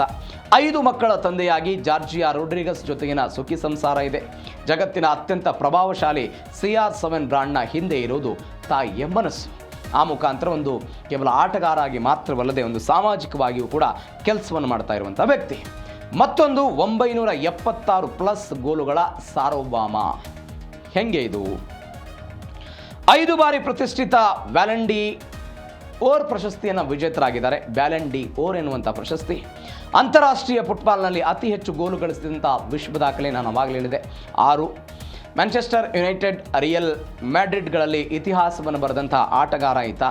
2016ರ ಯುರೋ ಕಪ್ ವಿಜೇತ ಪೋರ್ಚುಗಲ್ ತಂಡದ ಕ್ಯಾಪ್ಟನ್ ಕೂಡ ಹೌದು. 41ರ ಹರೆಯದಲ್ಲೂ ಕೂಡ ಯುವಕರಿಗೆ ಸವಾಲು ಎಸೆಯುವಂತಹ ಅದ್ಭುತವಾದಂತಹ ಫಿಟ್ನೆಸ್ ಇಟ್ಕೊಂಡಿರುವಂತಹ ಕ್ರಿಸ್ಟಿಯಾನೋ ರೊನಾಲ್ಡೋ ಇದೀಗ ಫುಟ್ಬಾಲ್ ಆಟಕ್ಕೆ ವಿದಾಯ ಹೇಳಿದ್ದಾರೆ. ಅದು ಸೋಲಿನ ಮುಖಾಂತರ. ಗೆದ್ದು ಹೊರಗಡೆ ಬರಬಹುದು ಎನ್ನುವಂಥ ಲೆಕ್ಕಾಚಾರಗಳು ದೊಡ್ಡ ಮಟ್ಟದಲ್ಲಿ ಚರ್ಚೆ ಆಗ್ತಾ ಇತ್ತು. ಗೆಲುವಿನ ಮುಖಾಂತರ ವಿದಾಯವನ್ನು ಹೇಳ್ತಾರೆ ತಮ್ಮ ಒಟ್ಟಾರೆ ವೃತ್ತಿ ಜೀವನಕ್ಕೆ ಅಂತ. ಆದರೆ ವಿಧಿ ಆಟ ಬೇರೆ ಇತ್ತು. ಇದೀಗ ಅವರು ಸೋತು ಹೊರಗಡೆ ಬಂದಿದ್ದಾರೆ ಕಣ್ಣೀರಿಡುವ ಮುಖಾಂತರ. ಸೋಲು ಗೆಲುವು ಇದ್ದದ್ದೇ, ಆದರೆ ಅವರು ರೂಢಿಸಿಕೊಂಡಿದ್ದಂತಹ ಬದುಕಿನ ನೈಜ ಕಥೆಗಳಿತ್ತಲ್ಲ, ಅವರ ಬದುಕಿನ ಇತಿಹಾಸ ಇದೆಯಲ್ಲ, ಅನೇಕ ಜನರಿಗೆ ಅದೊಂದು ಪ್ರೇರಣೆ. ಒಂದು ಕಡೆ ಕರ್ನಾಟಕದ ಬೇರೆ ಬೇರೆ ಪ್ರದೇಶಗಳಲ್ಲಿ ಮಳೆ ಆಗ್ತಾ ಇಲ್ಲ ಅಂತ ಕಣ್ಣೀರಿಡುತ್ತೆ ಇದ್ದರೆ, ಇಡೀ ದೇಶದಾದ್ಯಂತ ಬೇರೆ ಬೇರೆ ಪ್ರದೇಶಗಳು ಅಕ್ಷರಶಃ ಮಳೆಗೆ ನಲಗಿ ಅನೇಕ ಸಮಸ್ಯೆಗಳನ್ನು ಅನುಭವಿಸ್ತಾ ಇದೆ. ಅದು ಮಹಾರಾಷ್ಟ್ರ, ಕೇರಳಂ, ಜಮ್ಮು ಕಾಶ್ಮೀರ, ಬೇರೆ ಬೇರೆ ರಾಜ್ಯಗಳು ಅನೇಕ ಸಮಸ್ಯೆಗಳನ್ನು ಅನುಭವಿಸ್ತಾ ಇದ್ದಾರೆ. ಮಳೆಗೆ ಸಂಬಂಧಪಟ್ಟಂಥ ಅಹಿತಕರ ಘಟನೆಗಳಿಂದ ಈ ತನಕ 62 ಜನ ಮಳೆಯ ಕಾರಣಕ್ಕಾಗಿ ಮೃತಪಟ್ಟಿದ್ದಾರೆ ಎನ್ನುವಂಥ ವರದಿಗಳು ಬರ್ತಾ ಇದೆ. ಹಾಗಾದರೆ ಎಲ್ಲೆಲ್ಲಿ ಮಳೆ ಆಗ್ತಾ ಇದೆ, ರಾಜ್ಯದ ಪರಿಸ್ಥಿತಿ ಏನು, ಎಲ್ಲೆಲ್ಲಿ ಅಹಿತಕರ ಘಟನೆ ಆಯಿತು, ಡೀಟೇಲ್ಸ್ ಎಲ್ಲ ನೋಡ್ತಾ ಹೋಗೋಣ. ಮಹಾರಾಷ್ಟ್ರದಲ್ಲಿ ಮೃತ್ಯು ಬಳೆ 62 ಬಲಿಯಾಗಿರೋ ಘಟನೆ. ಮಹಾರಾಷ್ಟ್ರದಲ್ಲಿ ಜೂನ್ 1ರಿಂದ ಜುಲೈ 8ರವರೆಗೆ ಮಳೆ ಅವಘಡ ಆಯಿತು. 62 ಜನ ಘಟನೆಯಲ್ಲಿ ಮೃತಪಟ್ಟರು. ಕಟ್ಟಡ ಕುಸಿತಕ್ಕೆ 25 ಜನ, ಸಿಡಿಲಿಗೆ 23 ಜನ ಮೃತಪಟ್ಟಿದ್ದಾರೆ. ಪ್ರವಾಹದ ಕಾರಣಕ್ಕಾಗಿ 2 ಜನ ಮೃತಪಟ್ಟಿರೋದು. ಪ್ರವಾಹದ ಕಾರಣಕ್ಕಾಗಿ 2 ಮೃತಪಟ್ಟರು. 74 ಮಂದಿಗೆ ಗಂಭೀರ ಗಾಯ ಆಗಿದೆ. 200ಕ್ಕೂ ಹೆಚ್ಚು ಜಾನುವಾರುಗಳು ಮೃತ್ಯುವಾಗಿದೆ. ಮುಂಬೈ, ಪುಣೆ, ನಾಸಿಕ್ನಲ್ಲಿ ಜನಜೀವನ ಸ್ತಬ್ಧ ಆಯಿತು. ರೈಲು ಸಂಚಾರ ವ್ಯತ್ಯಯಾಗಿದೆ. ಮುಖ್ಯಮಂತ್ರಿ ಫಡ್ನವೀಸ್ಗೆ ಕೇಂದ್ರ ಸಚಿವ ಅಮಿತ್ ಶಾ ಅವರೆಲ್ಲ ನೆರವಿನ ಭರವಸೆ ಕೊಟ್ಟರು. ಒಟ್ಟು 62 ಜನ ಮೃತಪಟ್ಟಿದ್ದಾರೆ. ಗೋಡೆ ಕಟ್ಟಡ ಕುಸಿತಕ್ಕೆ 25, ಸಿಡಿಲು ಬಡಿತಕ್ಕೆ 23, ಭೀಕರ ಪ್ರವಾಹಕ್ಕೆ 2, ಒಂದು 74 ಜನ ಗಾಯಗೊಂಡಿದ್ದಾರೆ. 200 ಜಾನುವಾರುಗಳು, ಮನುಷ್ಯರ ಪ್ರಾಣ ಹೋಗೋದರ ಜೊತೆಗೆ ಜಾನುವಾರುಗಳು ಕೂಡ ಮೃತಪಟ್ಟಿದ್ದನ್ನು ನೋಡ್ತಾ ಇದ್ದೀವಿ. ಮುಂಬೈನ ಈ ತಗ್ಗು ಪ್ರದೇಶಗಳು, ಅದು ಮುಂಬೈನಲ್ಲಿ ಅಥವಾ ಮಹಾರಾಷ್ಟ್ರದಲ್ಲಿ ಮಳೆ ಆದರೆ ಕರ್ನಾಟಕಕ್ಕೂ ಕೂಡ ಎಫೆಕ್ಟ್ ಆಗುತ್ತೆ. ಅದರ ಪರಿಣಾಮ ಇವತ್ತು ಕೃಷ್ಣಾದಲ್ಲಿ, ಮಲಪ್ರಭಾದಲ್ಲೆಲ್ಲ ನೀರು ಹೆಚ್ಚಳಾಗ್ತಾ ಇರೋದನ್ನು ನೋಡ್ತಾ ಇದ್ದೀವಿ. ಆ ಮುಖಾಂತರ ಮೃತ್ಯು ಮಳೆಯಾಗಿದೆ ಮಹಾರಾಷ್ಟ್ರದಲ್ಲಿ. ಮತ್ತೊಂದು ಬೆಳವಣಿಗೆ, ನದಿಯಲ್ಲಿ ತೇಲಿದ 3,000 ಗ್ಯಾಸ್ ಸಿಲಿಂಡರ್. 3,000 gas cylinder. ರಾಯಗಢದ HPCL ಬಾಟ್ಲಿಂಗ್ ಘಟಕಕ್ಕೆ ಪ್ರವಾಹದ ನೀರೆಲ್ಲ ನುಗ್ಗಿಬಿಡ್ತು. ಪಾತಾಳಗಂಗಾ ನದಿಯಲ್ಲಿ ತೇಲಿ ಹೋದಂಥ ಸಾವಿರಾರು LPG ಸಿಲಿಂಡರ್ಗಳು ಎಲ್ಲ ತೇಲಿ ಹೋಗ್ಬಿಡ್ತು. ಜೀವದ ಹಂಗು ತೊರೆದು ಸಿಲಿಂಡರ್ ಹಿಡಿಯೋದಕ್ಕೆಲ್ಲ ನದಿ ದಡದ ಜನ ಮುಗಿಬಿದ್ರು. ನೀವು ದೃಶ್ಯದಲ್ಲಿ ನೋಡ್ತಾ ಇದ್ದೀರಿ, ಮಹಾರಾಷ್ಟ್ರದಲ್ಲಿ ಆಗ್ತಾ ಇರುವಂಥ ಮಳೆಯ ಪರಿಣಾಮ. ಸಿಲಿಂಡರ್ ಮುಟ್ಟಿದರೆ ಪ್ರಾಣಕ್ಕೆ ಅಪಾಯಕಾರಿ ಅಂತ ಜಿಲ್ಲಾಧಿಕಾರಿಗಳು ತುರ್ತು ಎಚ್ಚರಿಕೆ ಕೊಟ್ಟರು. ಸ್ಫೋಟದ ಭೀತಿ, ತಾಂತ್ರಿಕ ತಂಡದಿಂದ ಸಿಲಿಂಡರ್ ವಶಪಡಿಸಿಕೊಳ್ಳುವಂಥ ಕಾರ್ಯಾಚರಣೆ ಎಲ್ಲ ಆಗಿದೆ. ನೋಡಿ, ಸಿಲಿಂಡರ್ ತೇಲಿ ಹೋಗ್ತಾ ಇರೋದು ನೋಡ್ತಾ ಇದ್ದೀರಿ. ಮಳೆಯ ರಭಸ ಮತ್ತು ನೀರಿನ ರಭಸ ನೀರಿನ ರಭಸ ಇರುವ ಕಾರಣಕ್ಕಾಗಿ ಈ ಪರಿಪ್ರಮಾಣದ HPL ಮಾಟ್ಲಿಂಗ್ ಘಟಕ ಅಂತ ಒಂದು 3000 LPG ಸಿಲಿಂಡರ್ ಹೀಗೆಲ್ಲ ಹೋಗ್ತಾ ಇತ್ತು ಪಾತಾಳಗಂಗಾ ನದಿಯಲ್ಲಿ. ಹೀಗಾಗಿ ಉಚಿತವಾಗಿ ಸಿಗುತ್ತೆ ಅಂತ ಜನ ಇಂಥದನ್ನು ತೆಗೆದುಕೊಳ್ಳೋದಕ್ಕೆ ಹೋಗ್ತಾರೆ. ಈ ಸಮಯದಲ್ಲಿ ಜಿಲ್ಲಾಧಿಕಾರಿಗಳು ಏನೋ ತಾಂತ್ರಿಕವಾಗಿ ತೊಂದರೆ ಆಗ್ಬೋದು, ಬೇಡ ಇಂಥ ಅವಘಡಕ್ಕೆಲ್ಲ ಹೋಗ್ಬಿಡಿ ಅಂತೆಲ್ಲ ಹೇಳಿದರು. ಇವುಗಳನ್ನು ತೆರವು ಕಾರ್ಯಾಚರಣೆ ಎಲ್ಲ ಮಾಡ್ತಾ ಇದ್ದಾರೆ. ಇದು ಒಂದು ಬೆಳವಣಿಗೆ. ಮತ್ತೊಂದು ಕಡೆ ಕರ್ನಾಟಕದ ವಿಚಾರಕ್ಕೆ ಬರೋದಾದರೆ ಹುಲಿಕಲ್ನಲ್ಲಿ ಒಂದು ದಾಖಲೆ ಮಳೆಯಾಗಿದೆ. ದಾಖಲೆ ಮಳೆ. ಮಲೆನಾಡು ಅಕ್ಷರಶಃ ಜಲಾವೃತ ಆಗ್ತಾ ಇರೋದು. ಶಿವಮೊಗ್ಗದ ಹುಲಿಕಲ್ನಲ್ಲಿ 22.7 ಸೆಂಟಿಮೀಟರ್ ಭರ್ಜರಿ ಮಳೆ ದಾಖಲಾಗಿದೆ. ತುಂಗಾ, ಭದ್ರಾ ಮತ್ತು ಲಿಂಗನಮಕ್ಕಿ ಅಣೆಕಟ್ಟುಗಳಿಗೆ ಒಳಹರಿವಿನ ಪ್ರಮಾಣ ಹೆಚ್ಚಳಾಗಿದೆ. ಶಿವಮೊಗ್ಗದಲ್ಲಿ ಅಪಾಯದ ಮಟ್ಟ ಮೀರಿ ತುಂಗಾ ನದಿ ಹರಿತಾ ಇರೋದನ್ನು ನೋಡ್ತಾ ಇದ್ದೀವಿ. ಹಾಸನದಲ್ಲಿ ಮೇಲ್ಛಾವಣಿ ಕುಸಿತಾಗಿದೆ ಶಾಲೆಯದ್ದು, ಒಂದು ಅನಾಹುತ ತಪ್ಪಿದೆ. ಕೊಡಗಿನಲ್ಲಿ ಮಣ್ಣು ಕುಸಿತದ ಭೀತಿ ಎದುರಾಗಿರುವುದು. ಕರಾವಳಿಯಲ್ಲಿ ಒಂದು ಕೊಂಚ ಮಟ್ಟದ ವರುಣಾರ್ಭಟ ಎಲ್ಲ ತಗ್ಗಿರೋದನ್ನು ನೋಡ್ತಾ ಇದ್ದೀವಿ. 22.7 ಸೆಂಟಿಮೀಟರ್ ಹುಲಿಕಲ್ನಲ್ಲಿ, ಶಿವಮೊಗ್ಗದ ಹುಲಿಕಲ್ನಲ್ಲಿ ಆಗಿರುವಂತಹ ಮಳೆ. ತುಂಗಾ, ಭದ್ರಾ, ಲಿಂಗನಮಕ್ಕಿ ಜಲಾಶಯಗಳು ಸೇರಿದಂತೆ ರಾಜ್ಯದ ವಿವಿಧ ಜಲಾಶಯಗಳೆಲ್ಲವೂ ಕೂಡ ತುಂಬಿ ತುಳುತ್ತಾ ಇರೋದನ್ನು, ಅಂದರೆ ಅವುಗಳ ಪ್ರಮಾಣ ಹೆಚ್ಚಳ ಆಗ್ತಾ ಇರೋದನ್ನು ನೋಡ್ತಾ ಇದ್ದೀವಿ. ಕಳೆದ ಕೆಲವು ದಿನಗಳಿಂದ ಅವುಗಳ ಪ್ರಮಾಣ ಕಡಿಮೆ ಆಗ್ತಾ ಇತ್ತು. ಇದೀಗ ಮಳೆಯ ಕಾರಣಕ್ಕಾಗಿ ಜಾಸ್ತಿ ಆಗ್ತಾ ಇದೆ. ಮತ್ತೊಂದು, ರಾಜಧಾನಿ ದೆಹಲಿಯಲ್ಲಿ ರೆಡ್ ಅಲರ್ಟ್ ಘೋಷಣೆ ಮಾಡಲಾಗಿದೆ. ಇದು ರಾಜ್ಯದ್ದಾದರೆ ದೆಹಲಿಯ ಕತೆ. ರಾಜಧಾನಿ ದೆಹಲಿಯಲ್ಲಿ ರಾತ್ರೋರಾತ್ರಿ ಧಾರಾಕಾರವಾಗಿ ಮಳೆ ಸುರಿತು. ಮುಳುಗಡೆಯಾದಂಥ ರಸ್ತೆಗಳು, ಬುಡ ಸಮೇತ ಮರಗಳೆಲ್ಲ ಉರುಳಿ ಬಿತ್ತು. ನೋಯ್ಡಾ, ಗುರುಗ್ರಾಮದಲ್ಲಿ ಟ್ರಾಫಿಕ್ ಜಾಮ್ ಉಂಟಾಯಿತು. ಕೆಲಸಕ್ಕೆ ಹೋಗಲಾಗದೆ, ಅಂದರೆ ಒಂದು ಇಂಡಸ್ಟ್ರಿಯಲ್ ಪ್ರದೇಶ ನೋಯ್ಡಾ. ಹೀಗಾಗಿ ಅಲ್ಲೆಲ್ಲ ಜನ ಪರದಾಡಿಬಿಟ್ರು. ಕೆಲವು ಖಾಸಗಿ ಕಂಪನಿಗಳಿಂದ ಉದ್ಯೋಗಿಗಳಿಗೆಲ್ಲ ವರ್ಕ್ ಫ್ರಮ್ ಹೋಮ್ ಅವಕಾಶವನ್ನು ಕೊಟ್ಟಿದ್ದಾರೆ. ಮುಂದಿನ 48 ಗಂಟೆಗಳ ಕಾಲ ಆರೆಂಜ್ ಅಲರ್ಟನ್ನೆಲ್ಲ ದೆಹಲಿ ಸುತ್ತಮುತ್ತ ಕೊಟ್ಟಿರೋದು. ಇದು ದೆಹಲಿಗೆ ಸಂಬಂಧಪಟ್ಟಂತಹ ಸುದ್ದಿ. ಮತ್ತೊಂದು, ಜುಲೈ 10ರ ನಂತರ ಮುಂಗಾರು ದುರ್ಬಲ ಆಗುತ್ತೆ ಅಂತ. ಅಂದರೆ ಜೂನ್ 4ಕ್ಕೆ ಮುಂಗಾರು ಪ್ರವೇಶ ಆಗಿ ಅದಾದ ನಂತರ ದುರ್ಬಲ ಆಗಿತ್ತು. ಎಲ್ಲಿಯ ತನಕ? ಕಳೆದ ಒಂದು ವಾರದ ಹಿಂದೆ ತನಕ ಕೂಡ ದುರ್ಬಲ ಆಗಿತ್ತು. ಅದಾದ ನಂತರ ತನ್ನ ಪ್ರಮಾಣವನ್ನು ಹೆಚ್ಚಳ ಮಾಡಿಕೊಂಡಿತ್ತು. ಇದೀಗ ಜುಲೈ 11ರಿಂದ ರಾಜ್ಯದಲ್ಲಿ ಮಳೆ ಪ್ರಮಾಣ ಸಂಪೂರ್ಣವಾಗಿ ಇಳಿಕೆ ಆಗುತ್ತೆ ಅನ್ನುವಂಥ ಸುದ್ದಿಗಳು ಬರ್ತಾ ಇದೆ. ರಾಜ್ಯದಲ್ಲಿ ಆಗ್ತಾ ಇರುವಂಥ ಬೆಳವಣಿಗೆ, ಮುಂಗಾರು ದುರ್ಬಲದ ಕತೆ ಇದು. ಕರ್ನಾಟಕದಲ್ಲಿ ಮತ್ತೆ ಬೇಸಿಗೆ ಅನುಭವ ಆಗುವಂಥ ಲಕ್ಷಣ. ಉತ್ತರ ಕರ್ನಾಟಕದ ಜಿಲ್ಲೆಗಳಲ್ಲಿ ಮತ್ತೆ ಉರಿ ಬಿಸಿಲೆಲ್ಲ ಆಗ್ಬೋದು. ಸಕಾಲಕ್ಕೆ ಮಳೆ ಆಗದೆ ಅನೇಕ ಸಮಸ್ಯೆಗಳೆಲ್ಲವೂ ಕೂಡ ಉಂಟಾಗಬಹುದು ಎನ್ನುವಂಥ ಸುದ್ದಿಗಳು ಬರ್ತಾ ಇದೆ. ಅಂದರೆ ಮಳೆ ಮತ್ತೆ ಹೋಗ್ಬಿಟ್ರೆ ರೈತರಿಗೆ ಆತಂಕ ಎದುರಾಗುತ್ತೆ. ಯಾಕಂದರೆ ಈಗ ಬಿತ್ತನೆ ಮಾಡಿದ್ದಾರೆ, ಮಳೆ ಆಗ್ತಾ ಇದೆ, ಮತ್ತೆ ಮಳೆ ಅನಿರ್ದಿಷ್ಟ ಅವಧಿಗೆ ಏನಾದರೂ ಬರದೇ ಹೋದರೆ ರೈತರಿಗೆ ಅದು ಸಮಸ್ಯೆ ಆಗುತ್ತೆ. ಹೀಗಾಗಿ ಏನಾಗುತ್ತೆ ಹವಾಮಾನ ವಿಚಾರದಲ್ಲಿ, ಮಳೆಯ ವಿಚಾರದಲ್ಲಿ ಅಂತ ಕಾದು ನೋಡೋಣ. ಇದರೊಂದಿಗೆ ಇವತ್ತಿನ ಜೀ ಕನ್ನಡ ನ್ಯೂಸ್ DNA ಮುಗಿಸ್ತಾ ಇದ್ದೀನಿ. ನೋಡ್ತಾ ಇರಿ ಜೀ ಕನ್ನಡ ನ್ಯೂಸ್, ಸತ್ಯವೇ ಸುದ್ದಿಯ ಜೀವಾಳ.